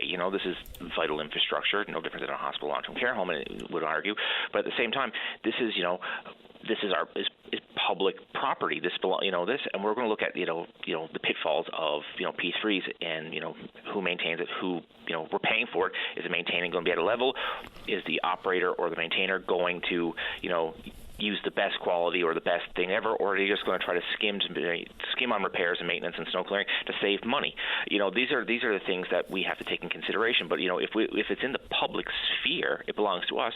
We have ultimate say on how it's going to be done and how it's going to be operated, instead of having to say, well, the operator says they're going to do this, and then hope for the best. And that's what it seems to be a lot when it comes to these kind of suggestions. Right? The reference is made to the work has to be done at national standards. I guess there has to be an elaboration to know exactly what that means, whether it be equipment, frequency, accountability, the kind of what was I trying to say? Ice management strategy, all those things. So they mention a national standard therein. But there's still a lot to understand here in this particular area. So it was kind of just dropped on us. I spoke with Minister Abbott on this program a couple of days before this news story broke, and not one mention of it. Plus, I wonder if there's any complication on two fronts. Jerry Earle says it might be violating the collective bargaining agreement. Not sure. There's also federal money in here. What's the Fed's position on this becoming a P3 after they had joined forces for, I think, $153 million each? So still a few questions looming. Oh, absolutely. And it seems to be like, if you look at the trend right now, Patty, it's just a rash of P3 after P3 after P3 after P3. We're walking down this path, but we don't know, and you said it, Blue Point too, and I said, in 30 years, we don't know if it's going to be a positive or negative or anything like that. And we're walking right into the darkness. We're walking right into the unknown. It's no different than this RFP going out for privatization of our ambulance. We're walking into the unknown with no answers. And you look back, you look at Nova Scotia. They did a report a few years ago, about privatization and P3s in their highway system, right? And they had, and their report came back and said, this is a bad idea. We shouldn't do this. And so, they've been down it. We just have to look to our neighbors and see, like, the P3 model is not all what it cracks up to be. And now we had long-term care units, hospitals. They're looking at P3ing a school, and now we're looking at P3ing a highway. But at the end of the day, Patty, I don't think we'll own any infrastructure left in this province. It'll be all held by a select few companies. And that's the worrisome part about it, is being beholden to all these companies when we should be beholden to the people of the province. Yeah, well, it's obviously the go-to model, and it's kind of remarkably how the wind has changed on this one a little bit. It's not that long ago that when there was even a reference to the possibility of exploring a P3 in a variety of infrastructure projects, people were up in arms, and now all of a sudden it's the go-to, whether it be for hospitals or long-term care facilities or a penitentiary or highways, and who knows where it ends. I don't know. Well, exactly, and this is the thing. we look at the issue, like they look back at Nova Scotia with their schools, they end up having to buy them back out after so many years because of issues with their P3s, and now we just have to look to our neighbors and say, like, that didn't work. Why are we doing it here? We want to own our assets. We want the assets to be beholden to us as a province. They are our assets. But at the end of the day, we sign these deals away, and we hope that they will maintain it into like you said, a national standard. But what does that mean? Yeah, there's rule books, but does national standard also mean a standard that's acceptable to the people of this province? Because sometimes there is a standard, but sometimes the standard is just the bare minimum. In the world of road maintenance, I don't think there's going to be a bare minimum approach. A national standard here. I mean, I'm going to see if there's actual definitions available as to what that is, whether it be for construction and or maintenance and or snow clearing and or ice management. But I'll have a look to see if I get a clear definition, because I only read the story this morning, so I'm still trying to wrap my mind around all the different moving parts. Exactly. But and there is a lot of moving parts, but at the end of the day, there's other places that have done similar stuff, and it's been nothing but a headache for them. And so why would we, as a province, say, you know what, that was a headache for them, let's try that ourselves? Because you know what, at the end of the day, the best ultimate thing is the assets belong to the province. At the end of the day, they should ultimately belong to the province, not beholden to some large corporation, having a bunch of assets owned and operated by a select few companies, because there's only certain size companies can actually take on such projects. I don't think a road is an asset. A road is a liability, really, if we're getting down to the brass tacks. On paper, yeah, and bookkeeping probably, but at the end of the day, it's an asset for the people of the province to use to get from point A to point B. It's an asset because it brings freight into the province. It's an asset to the people. Having a road does open things. Look at me. I grew up here in Labrador. When I was born here in Labrador, we didn't even have a highway into Lab West. Now we have a highway connecting to the rest of the province. It's an asset to us, and I think it should be considered the same even on the island. Yeah, I'm not going to argue about splitting hairs. It's a benefit.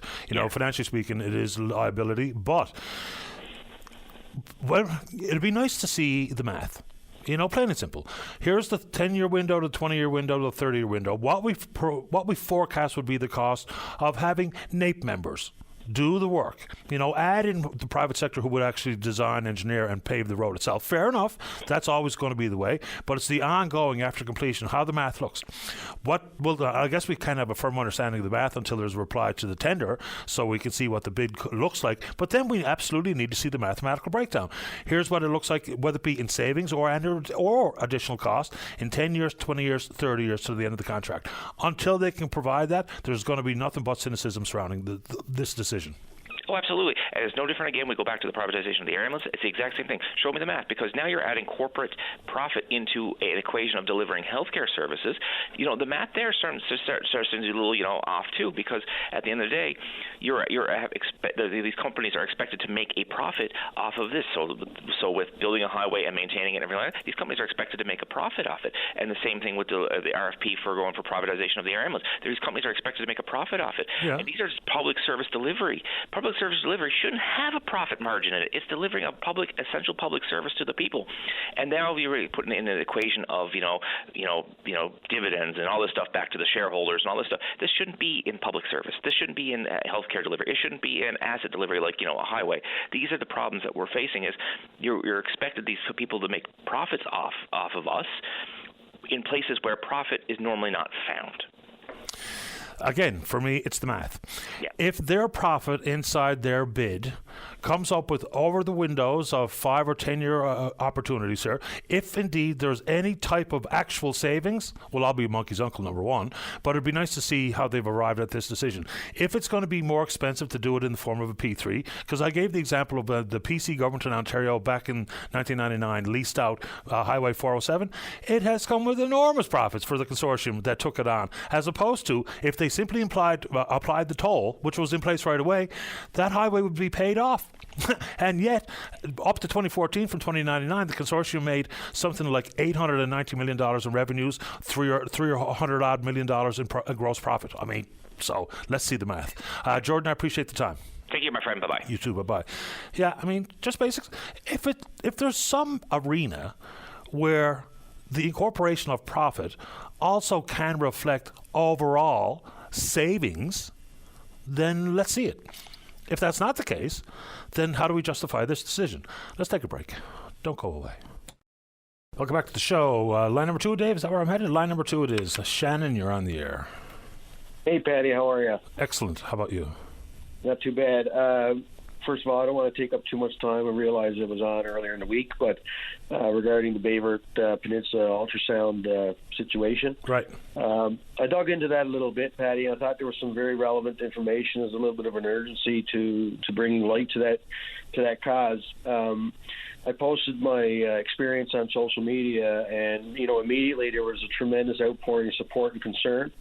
I did firsthand confirm that there is a skill set in the Bayvert with the availability of a technician. So that means that there's equipment and a technician available. I reached out to our MHA, Brian Ward, this morning and had a brief conversation with him. And he had confirmed his thoughts and shared some points that he was trying to communicate to Minister Osborne about the situation and the need.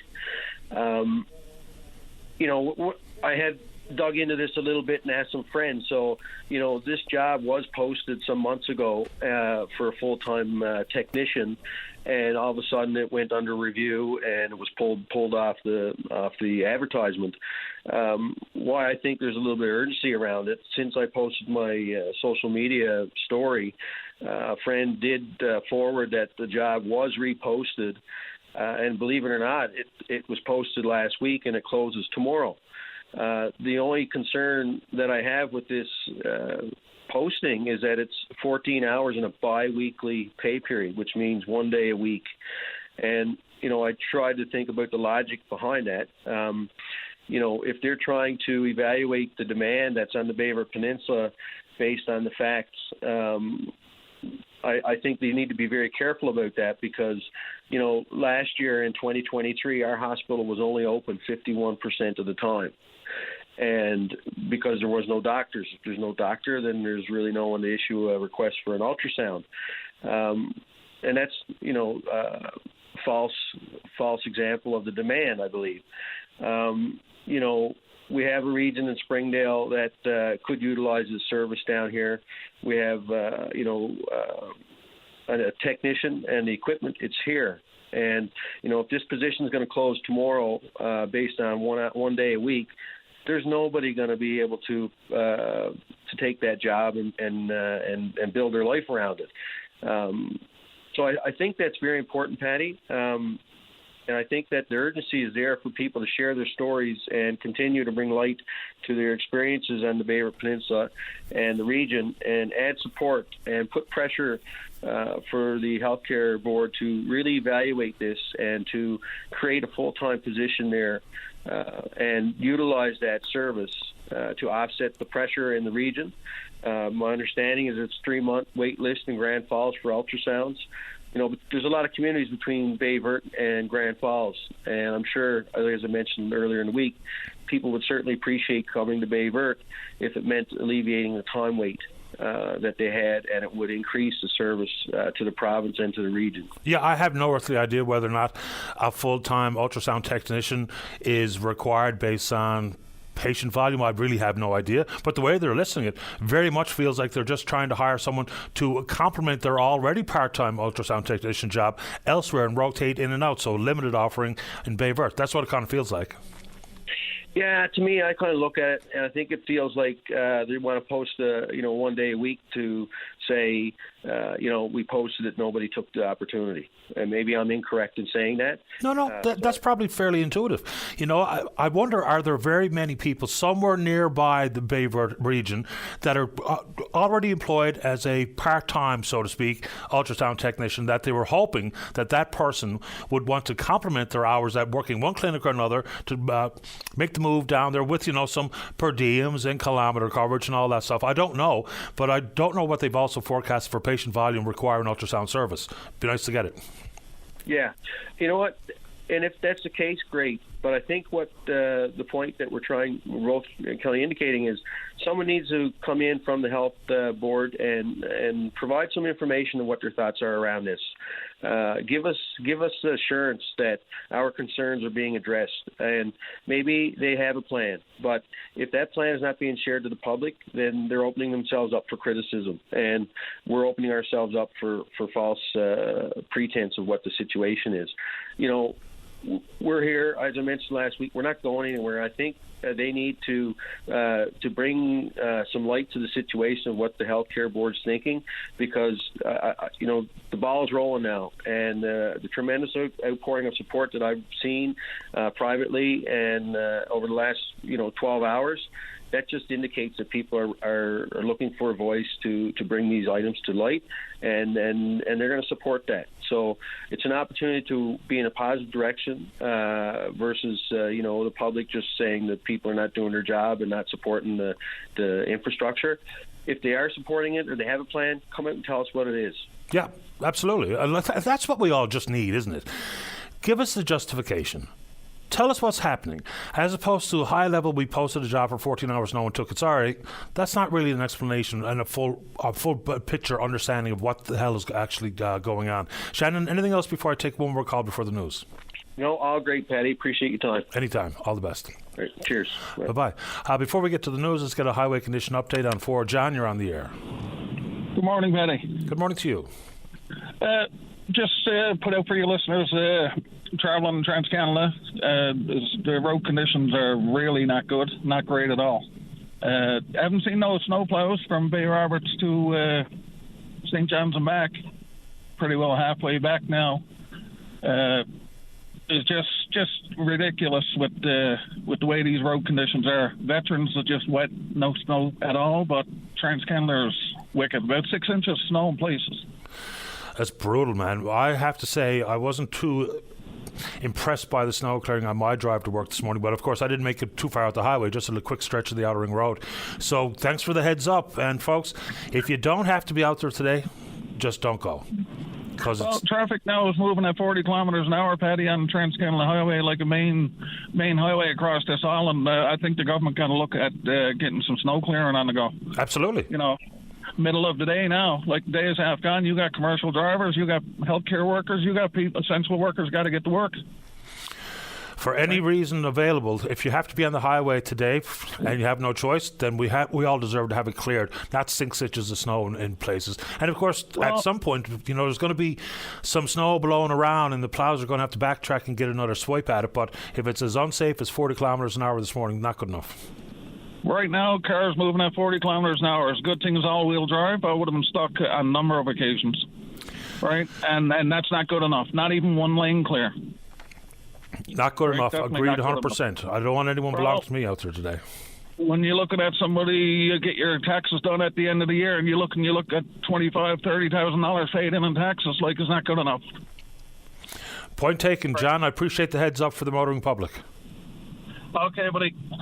Take care. Bye-bye. Have a good day. Yeah, you too. So if you don't have to be out there, and of course that's easy enough to say, but there's plenty of reasons why someone would have to be on the highway today. And yes, come 11 o'clock in the morning, and we were told that, the preparations by the department was that as the snow continues to fall, that the plows will be out there until this is over. And so let's see about the Track the Plow software that's out there as well. I'll have a look during the news. Let's take a break. When we come back, we're going to talk central waste management with the Mayor of New West Valley. That's Mike Tiller. There's a caller there on litter, and then we're going to talk about a bouquet. Always love a bouquet on a Friday. Don't go away. You're listening to a rebroadcast of VOCM Open Line. Have your say by calling 709-273-5211 or 1-888-590-8626 and listen live weekday mornings at 9 a.m. Welcome back to the show. Let's go to line number 5. Say good morning to the Mayor of New West Valley. That's Mike Tiller. Mayor Tiller, you're on the air. Good morning, Patty. How are you? Best kind this morning. Thank you. How about you? Not too bad. Just watching the snow fly, Patty. Yeah. Wanted to talk about central waste management, in particular the how they handle the demolition and construction waste. Way back when this was first initiated, I would say probably about 8 years ago, we were told that all wood products from demolition would be chipped and shredded and then recycled with a contractor coming in to do so. From what I can recall way back then, there was one proponent brought in from Nova Scotia, and he didn't realize, of course, that the wood he'd be chipping would have some possibly metals or plastics and stuff on it, and he didn't have an industrial-sized shredder at the time. He ruined his shredder, and from what we have been told, there hasn't been an initiative to do it since. So right now, if a contractor or a municipality demolishes a house, of course you separate your materials. Our transfer station is 20 minutes away, approximately, in Indian Bay, and they will not take large amounts of wood or construction material. They may take a truckload here and there, but they won't take a full house per se. So the tipping fee at the Indian Bay site for that material is $135 a ton. If we were to truck it into Norris's Arm, it's also $135 a ton. So here we are, having to drive an extra 2.5 hours or so, saving them the time and effort and money to have to get their own machines to come out to Indian Bay and bring it into Norris's Arm. But we're still stuck with the same tipping fee at Norris's Arm. Now, if that tipping fee was cut in half, more contractors would, be more inclined to go to Norris's Arm, and they wouldn't have to do the extra trucking. I was at the transfer station the other day, and I was stunned by what I saw. I would say it was probably had to be a $500,000 piece of equipment, Paddy. It was a trailer that had a small excavator that was attached to the trailer. It was a compacting. It almost looked like a sea can with a compactor, and it would take the wood that was in the pile up there.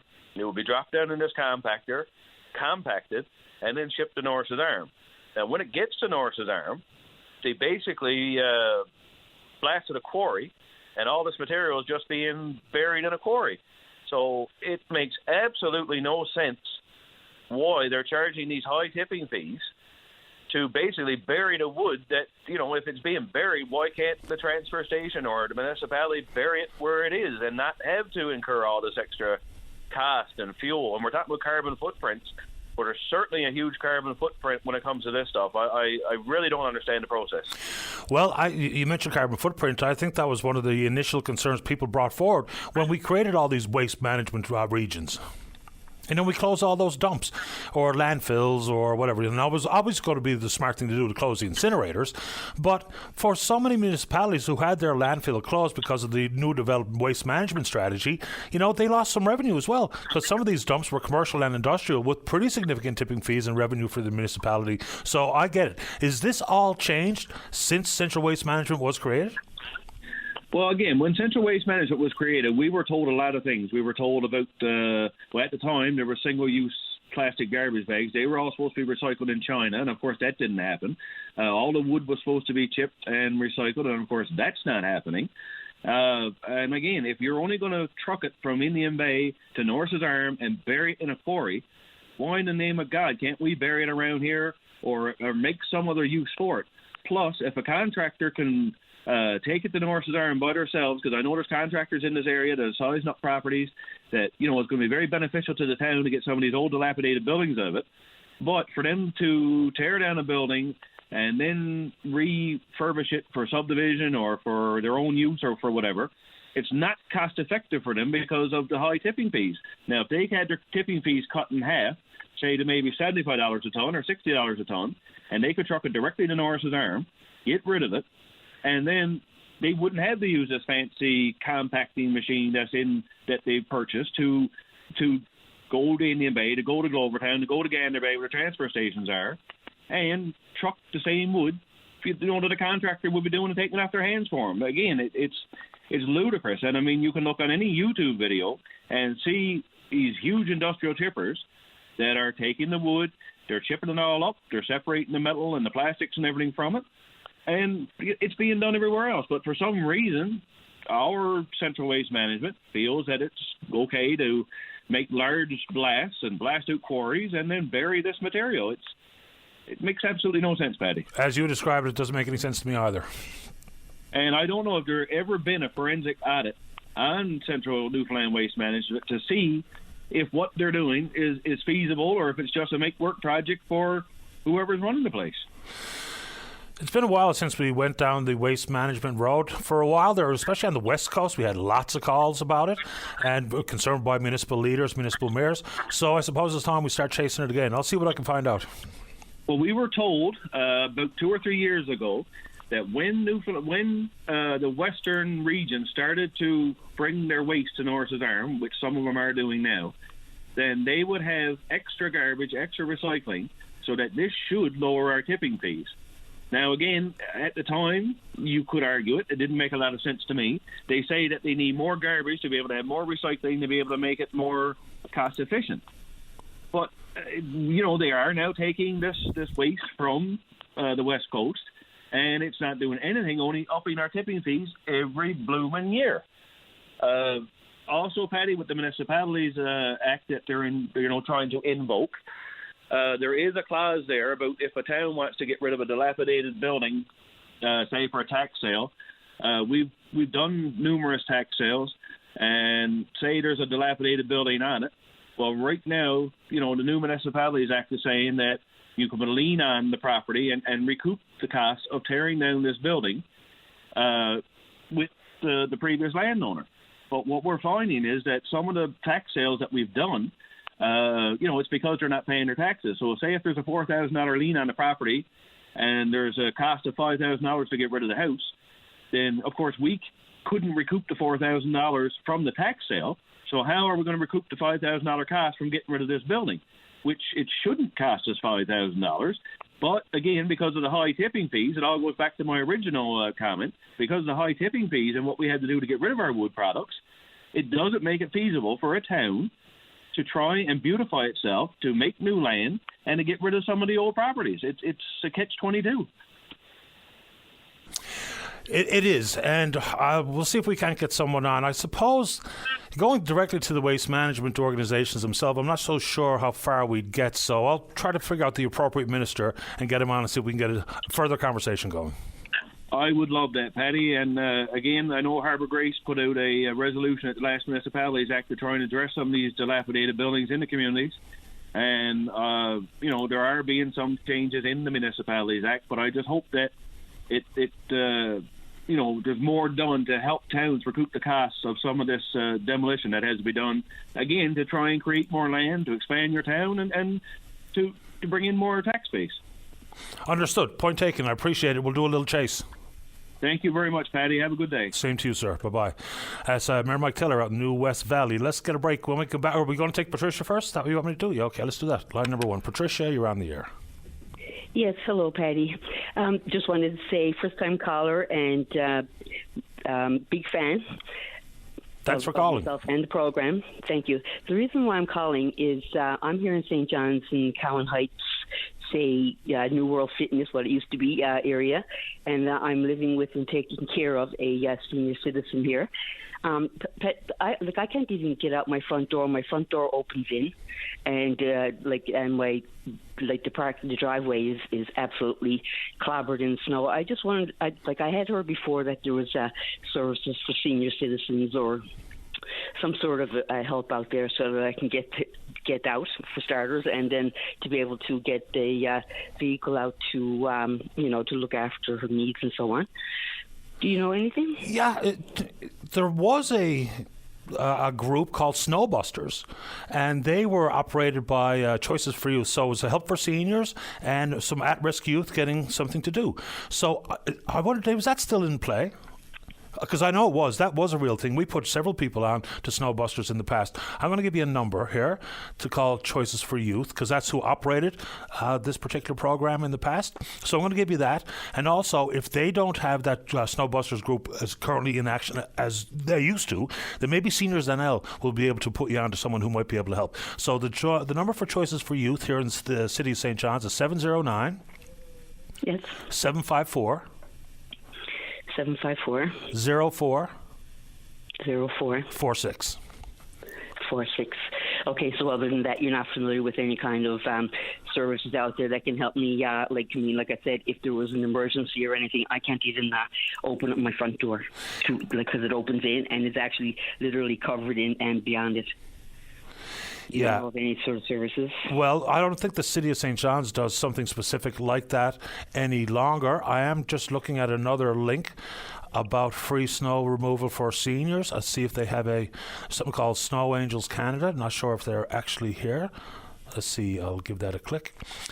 And I'll put in my postal code. So I'll just put in my own, so that'll give me an idea whether or not they're here. I got to register and get an account going, so I'm not sure. But I'll tell you what, you call Choices for Youth and Seniors NL. If you don't have any luck, you call back and come back on the air, because by then someone else will have told me whether or not there's something available. If not, I'll get you some help. Okay, thank you very much. You're welcome, Patricia. Bye-bye. Okay, thank you. Does anybody know if Snowbusters is still a thing? It was. And we had some satisfaction with helping people out who were looking for some help as senior citizens to try to get shoveled out. Let's see here. Let's go ahead and take a break. When we come back, plenty of time for you. Don't go away. Welcome back to the show. Let us go to line number 3. Megan, you're on the air. Hi, Patty. Good morning. Good morning. I'd like to follow up with the gentleman that called a little while ago about the litter on Harvey Road. I loved his passion, and I'm right there with him. I live on Mary Meeting, and it's not just a gathering place. They're obviously doing amazing work, but yes, there are boxes and that do contribute. But on Mary Meeting in particular, we have such a wonderful neighborhood here in Rabbit Town, but there's like 5 or 6 different places where you can get takeout food, which is great. There's a bakery, Fabulous Foods, Coleman's, The Hub, Sobeys, and I've probably missed a couple. There is not one public garbage can on our street. In fact, I walk everywhere. I have 2 dogs. I'm constantly walking. The only 2 garbage cans where you could throw any of that stuff out into are on Parade Street, right by where the RNC is. That's it. And they look like they have been there since like the 70s. They're falling over. So I think what you're supposed to do, which is contact your ward councillor, who is Ophelia Ravencroft, and I left 4 separate emails on the issue, just begging for somewhere to put trash. The first 2 emails was sort of like a talking head response. Yes, I believe in cleaning up neighborhoods and blah, blah, blah. The second one was she was out with some kind of health issue and couldn't respond, and the 4th one just went totally unanswered. So there is a problem with littering for sure, but there is just nowhere to put it, even if people wanted to do the right thing. And in a neighborhood of this size with this many people and this much food options for takeout, it's completely unacceptable. The city does not give us options to put stuff away safely. If you're unable to contact your ward councillor, there's always an option to go to one of the at-large councillors, like Maggie Burton, for instance. So if you're not having any luck with Ophelia, maybe try an at-large councillor. But your point is well taken. I mean, if there's no receptacle for the garbage, where do people think, by and large, it'll go? On the ground. Now, there's no reason why someone can't bring it to their own home or to bring it to the next closest garbage can. But we know what we're like. We know what human nature means. For so many, they'll just throw it on the ground. But it would be a big help if they had garbage cans. And then, on top of that, if they cleaned them out or empty them out regularly too, which is also a problem. Just look at some of the fast food places and or gas stations, what have you. The garbage can is full. It's nice to have somewhere to throw it, but if you don't empty it, then I'm just going to put it on the top of the pile and the wind's going to blow it away. Yeah, the one response Ophelia did give was that she could speak to the hub to try to put something outside there, but the issue is people aren't standing there eating fries. They're walking down the street. It's laughable how many half-eaten boxes of poutine are all up and down Mary Meeting Road. I've counted dozens of them. My dogs love it. I'm fighting with 2 dogs to get them off disgusting garbage. It's crazy how the lack of infrastructure there is here. And I did what you said. I did do the at-large email as well, and it got flipped back to please contact your Ward 2 councillor. So, I mean, for the number of people in this neighborhood, and I think the sin of Rabbit Town is it's such an incredible neighborhood. It's so vibrant, multiple schools, food, green spaces. Like on paper, Rabbit Town is amazing. But when you get into the weeds of it, there just isn't enough here for us to keep it that way. And you shouldn't walk down the road fielding trash. It's horrible. Yeah, no, I will expand it out beyond simply saying that it's the major contributing factor is the gathering place. When you mention schools, guarantee students are part of this. Absolutely. That's the thing. I don't want to make it be one person. It's also dog owners with poop bags. Like it's everybody. Everybody plays a role. I would not want to make students be the bad guys or the gathering place. It's everybody. And we all should be able to walk around and eat and enjoy our neighborhood, but you have to have somewhere to put stuff. And sometimes you're not just heading home and you're not going to put a box of poutine in your pocket. because you're done with it. That's foolish. We live in a major city. You need garbage bins. 100%. Like, it's not rocket science. And I feel like the city is just, I mean, the one that's on Parade Street is actually really funny. It literally has like a copyright sign on it. I should take a picture and send it to you. And it's something about tidy cities. It won some award. And it's from like 1973. And it's like the Leaning Tower of Pisa in a garbage can. It's the oldest garbage can I've ever seen. At least it's there.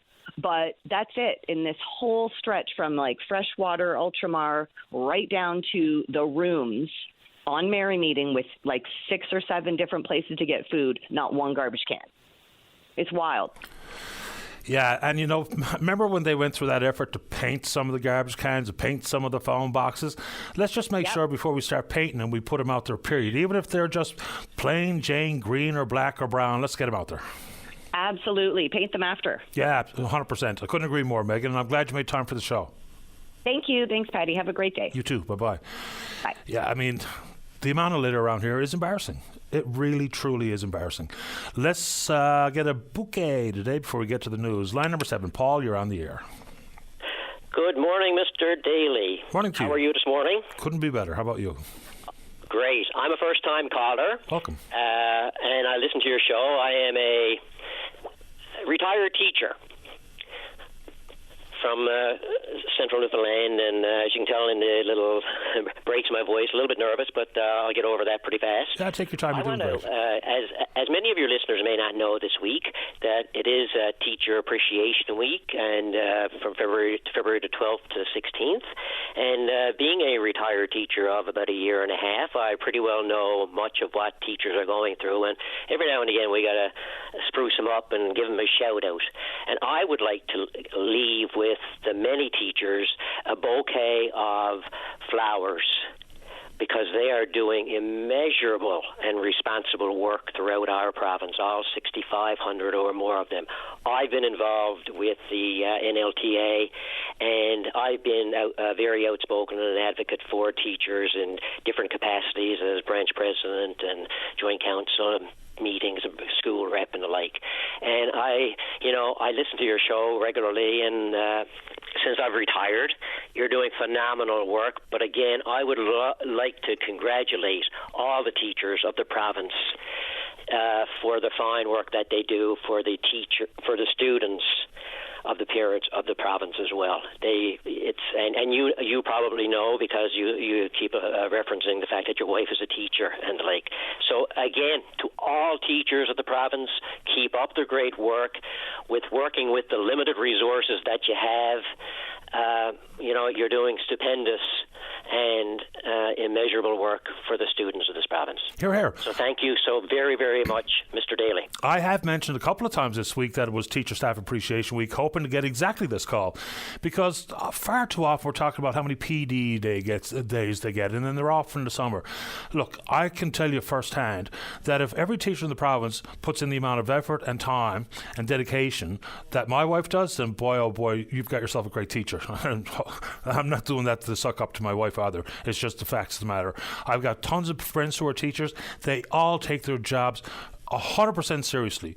They know the responsibility that they're charged with, and they try their level best every single day. And it's not just in the school day proper. It's the after-school duties, the extracurriculars, the work they do at home at night to prepare for the next day, to mark quizzes and assignments and the like. There's a lot more to it than people realize unless you have a teacher in your realm.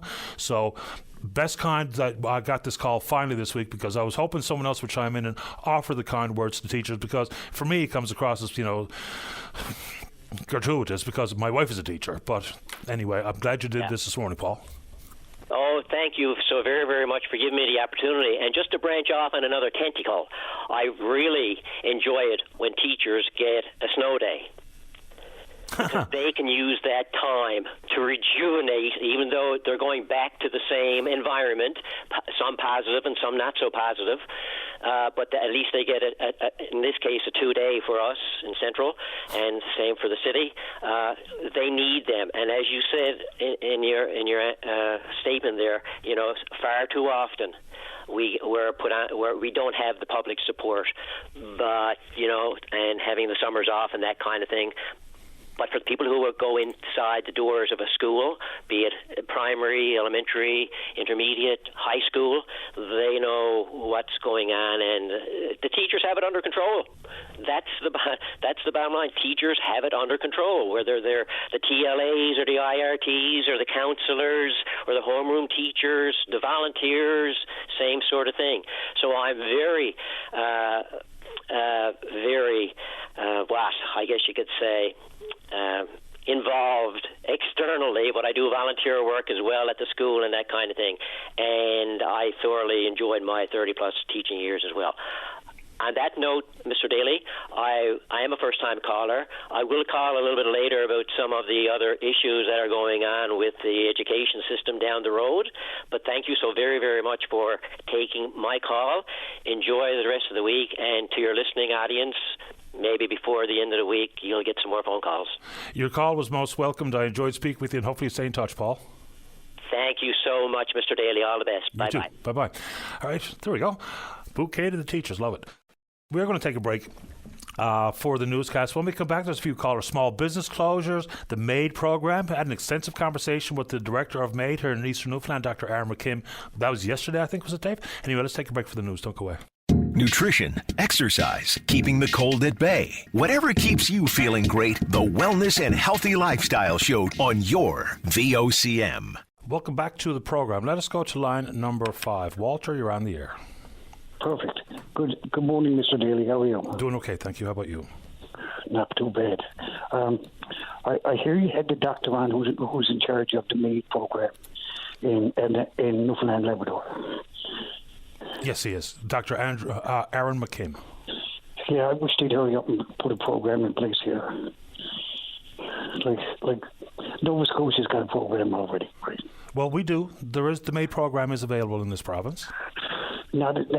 But not as updated as the Nova Scotia one. How so? What do you mean by that? Well, right now, I wouldn't be able to write something out in case I wasn't cohesive to say yes. I do believe in Nova Scotia. You can have it in a will form if you become incohesive in there because you're on medications that you're not able to. I don't know the word. I'm not able to make a decision. Yeah, to give consent. Yes. Okay. So we did indeed broach that particular issue. Did you hear the conversation that I had with him by chance? Mr. Daly, you're going to laugh at this. I listen to your program in the night time. Uh-huh. And it puts me to sleep. I don't know if that's good or bad. I'm not joking. When I turn on the radio, I turn over on my stomach and I'm out. Well, good night in advance. So there is the issue of consent and the foreseeable possibility that you will not be able to give an implied consent, because right up until the last minute you have to be able to say yes.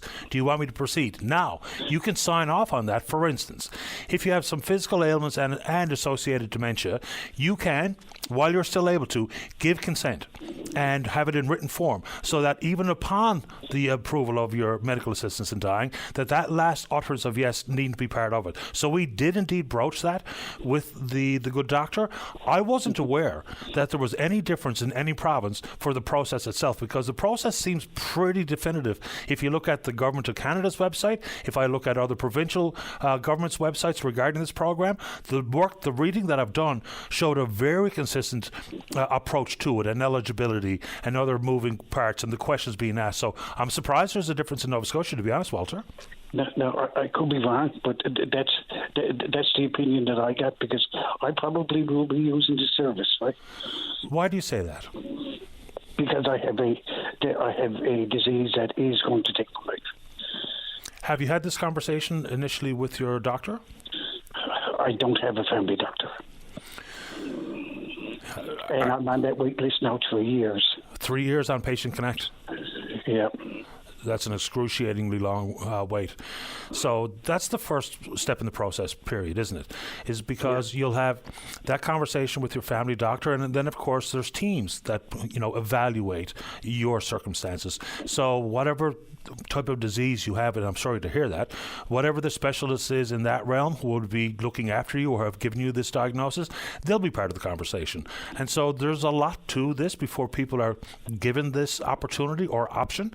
So I hope you get a family doctor sooner than later. But with whatever you've been diagnosed with, Walter, are you in contact with the specialist who gave you the diagnosis? Absolutely.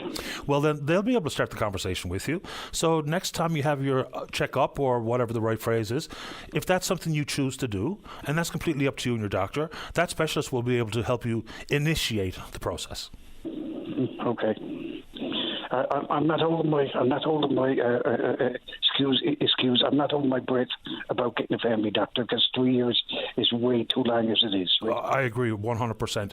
It took me about a year on the list before I got one. What part of the province are you living in, Walter? I'm in St. John's. You're in St. John's, okay. So, yeah, if that's something you're considering and like to find out more about, just speak directly with your specialist.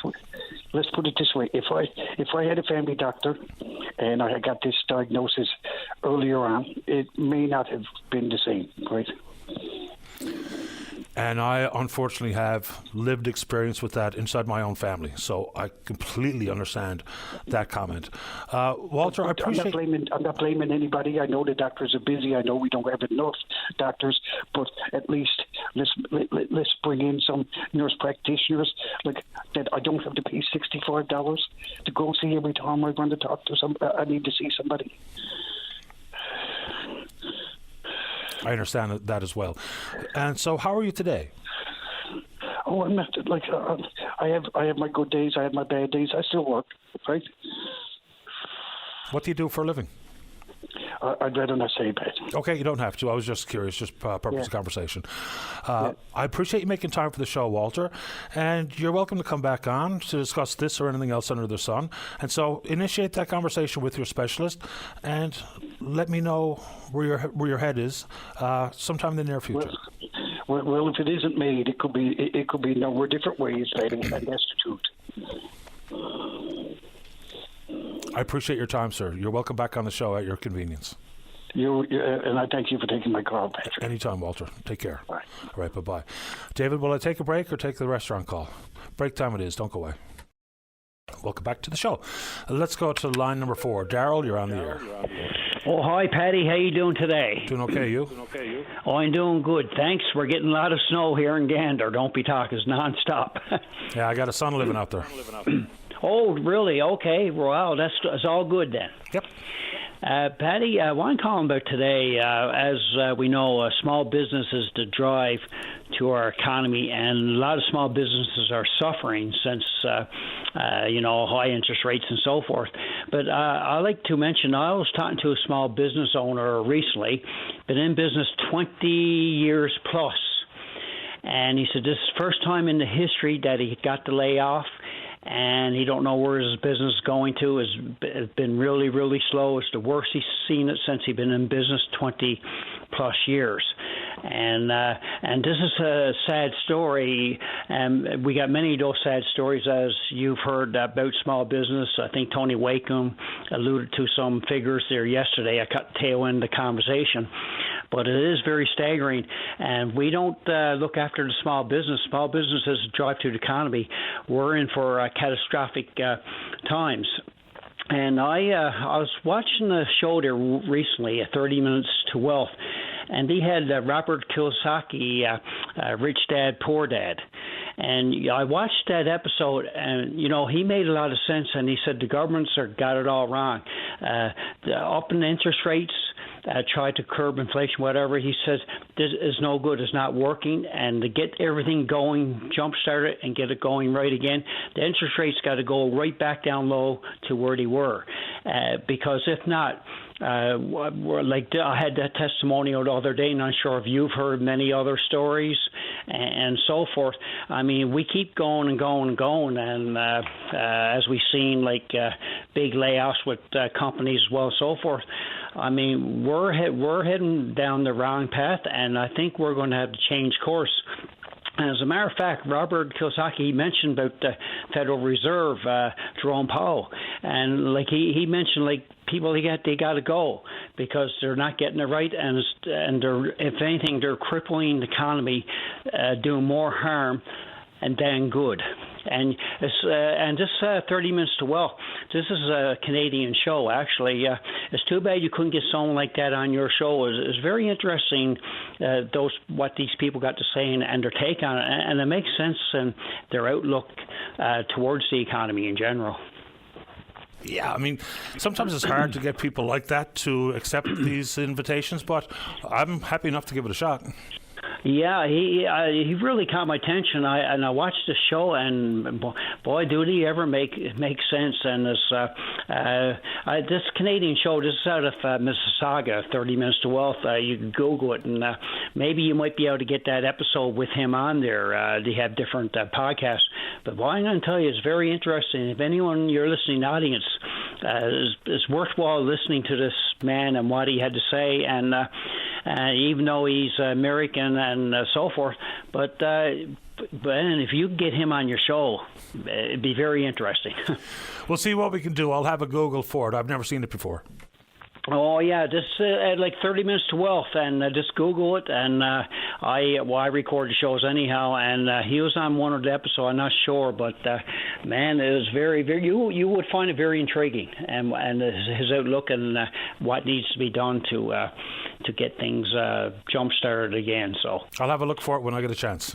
Yeah, okay, great. And like I said, Patty, I like to sum it up like it's said when I heard this personal story. This gentleman got the small business telling me this, and you're in business all that long time, and then all of a sudden now you're in rough waters.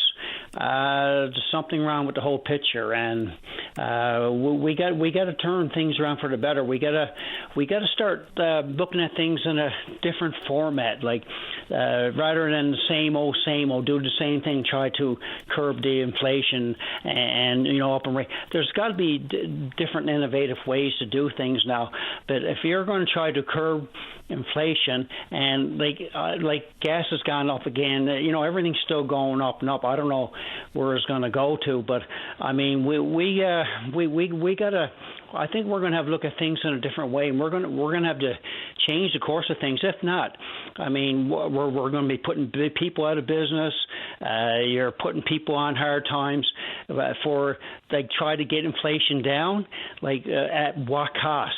And once a lot of damage is done, I don't know if it's going to be repairable. So it's a lot to think about. Fair enough, Darryl. I'm glad you called the show. I'll have a look for the program you mentioned. Yeah, okay, great, Patty, and thanks for having me on the show, and all the best to you and staff at VOCM and your listening audience. Thanks, Darryl. Take good care. All right, thanks you as well. Thank you. Bye-bye. All right, let's keep rolling. Oh, that was a little quick. Let's keep rolling here. Go to line number one. Say good morning to one of the candidates running the by-election pending in Ward 4 of the City of St. John's. That's Nicholas Hillier. Nicholas, you're on the air. Good morning, Patty. How are you? I'm grand this morning. How about you? Oh, fantastic. Enjoying the snow day, but at the same time dreading the mound of snow that's sitting in my driveway. I hear you. So, yeah, Patty, I'm excited to call in today, let your listeners know that I'll be on the ballot officially. The names came out yesterday on the ballot in the Ward 4 by-election. Really excited for that. For the opportunity to represent my home district, a district that I've called home for a number of years, and my family has called home since the mid-1960s. And, looking forward to having some conversations about the issues at hand. Sure. Well, I mean, right off the bat, one of the fundamental questions, and I think a good place to start is, why are you running? Where do you see the shortcomings and the lack of attention to things that are important to you? So why are you running? So, Patty, I studied at university. I studied political science for a number of years. And one big thing that I've had a bit of an interest in is what good government is. And right now, I think that Ward 4 needs a representative who's going to be in their corner, somebody who's going to fight for them, somebody who's going to answer their emails and phone calls, somebody who's going to be an accessible counselor, somebody who's going to represent the wishes of the people, not necessarily mine or a business or, go down the list. Somebody who has a personal agenda, we'll say. I'm somebody who, I'm going to call it like I see it. We don't find that a lot in politics, people who are going to call it as it is, and that's the kind of person I am. But for me, one of the biggest things is just being prepared, understanding the issues, and making sure that the wishes are represented at City Hall. The issues are brought to the table and not just talked about. We're saying, oh, yeah, we'll talk about this. We're going to talk about this issue. Talking is great. Talking is the first step, but we have to get to the action step. And I think my track record in my lines of work and my volunteer work has shown that I'm somebody who, if I say I'm going to do something, I'm going to do that. I'm going to follow through with that action. In terms of key policies, for me, it's all about what the people here in Ward 4 want. And what comes to mind especially is fiscal capacity. I've knocked a lot of doors so far, and something we're hearing is City Council is spending a lot of money. We're spending a lot of money on things we don't need. I'm not talking about cutting programs or anything. Absolutely not. That's not my motive for running. But fiscal responsibility, saying, hey, this is the city's money, but we get this through tax dollars. And investing our tax dollars in things that benefit the residents of the city. We've been giving a multi-million-dollar subsidy to St. John Sports and Entertainment for a number of years. And, if we were seeing really good results through that, I'd be really excited to continue that. But I think the public deserves to know where that money has spent, because we haven't necessarily seen the results that we expect. I've knocked doors over in the Carpathian Road area, and everybody over there is talking about Rennie's River and the flooding concerns. Traffic calming. The intersections of Prince Philip Drive and Thorburn Road and Prince Philip Drive and Allendale Road are actually two of the three most dangerous intersections in the city. So having a look at those. The stretch of road on Kelsey Drive from the Orange Store and Boston Pizza, that intersection right down to where Kent is, where you turn in to get to Canal Terrace Community Center, that is the most dangerous stretch of road in the city. And when I say most dangerous, it's the highest number of accidents, highest percentage of accidents of any intersection in the city. So there's so much that needs, I think, to be addressed. And, I think I'm the guy for the job. Well, I wish you nothing but good luck on the trail, Nicholas. Good to meet you on the show this morning. I appreciate that. Thank you very much. Thank you for having the time to talk to me. Stay in touch. Good luck out there. Take care. Here you go. It's Nicholas Elliott, one of the four candidates on the ballot. Let's get a couple of quick ones, hopefully. Line number 2. Mike, you're on the air. Paddy, 1 minute of your time. I'd just like to say to all candidates that's out there that's been running from Portugal Cove, St. Philip's, Bill Allen, you're quick enough to go around and knock on doors and put your placards up and everything else. Why don't you after the election's over next day or within the next couple of days, get out and get them all down. I think it's just a hazard for them to be up still. But the high winds and everything that we get here in Newfoundland. 100%, and it happens every single time. Municipal elections, provincial elections, federal elections. The next thing you know, we're a week, 10 days down the road, you're walking down the trail by Rennie's River, and there's one of them in the pond. Right, so go clean them up. It's pretty fundamental stuff. Yes, absolutely. If you all put right, them up, Paddy, thank you very much. You're welcome. Take care, Mike. Take care. That's for all candidates. Go clean up your signs. Last word quickly goes to line 5. Daphne, you're on the air. Yes, Paddy, I know I haven't got very much time, but I'm just calling in to complain about my garbage again. It hasn't been picked up now in 6 weeks. I called you there, I don't know, last week or the week before. Yep. And I called Waste Management. I'm not getting no answers. I called my MHA. I'm not getting any answers, and I don't know where else to turn. And so describe where you're living one more time, Daphne, so people understand what the area that's being ignored. Well, I live in North Westbrook, but I live on the Trans-Canada Highway. I live next to the Trans-Canada Highway. Okay. And, they got the password line by my garbage box, to go up to the other houses just up the highway from me. And like, I just don't understand. Like, and there last Monday, I had to go out and burn some of my garbage because I never had no room to put it. Yes, I know. And the calls I made, I'm not getting any traction or any headway either. I know, like, they're giving me the runaround. So, like I said, I don't know where else to turn, like, unless I go to the media, or I don't know. Like, I'm at a standstill. I'm just so fed up with it all and confused, and I just don't know what to do. I wish I could help you right now as we speak, Daphne, but I'll make one more call and see if I can get any headway, because it's frustrating. 6 weeks and the truck drives right by your garbage box. We're at it. 6 weeks. Yeah, no, it's unacceptable. Garbage day again, so, like, you know, it's not picked up yet again today. Now, I know the weather is not good today either, but... Well, if nothing changes, well, send me an email or a private message like you do on Facebook and let me know if it gets picked up, but we'll give it another shot to see if we can get it worked out on your behalf. You've had the last word. We're out of time, unfortunately, this morning, Daphne. Okay, thank you very much, Paddy. You're welcome. Bye-bye. Okay, bye. All right, good show. We will indeed pick up this conversation again tomorrow morning right here on VOCM and Big Land FM's Open Line. On behalf of the producer, David Williams, I'm your host, Paddy Daly. Have yourself a safe, fun, happy day. We'll talk in the morning. Bye-bye.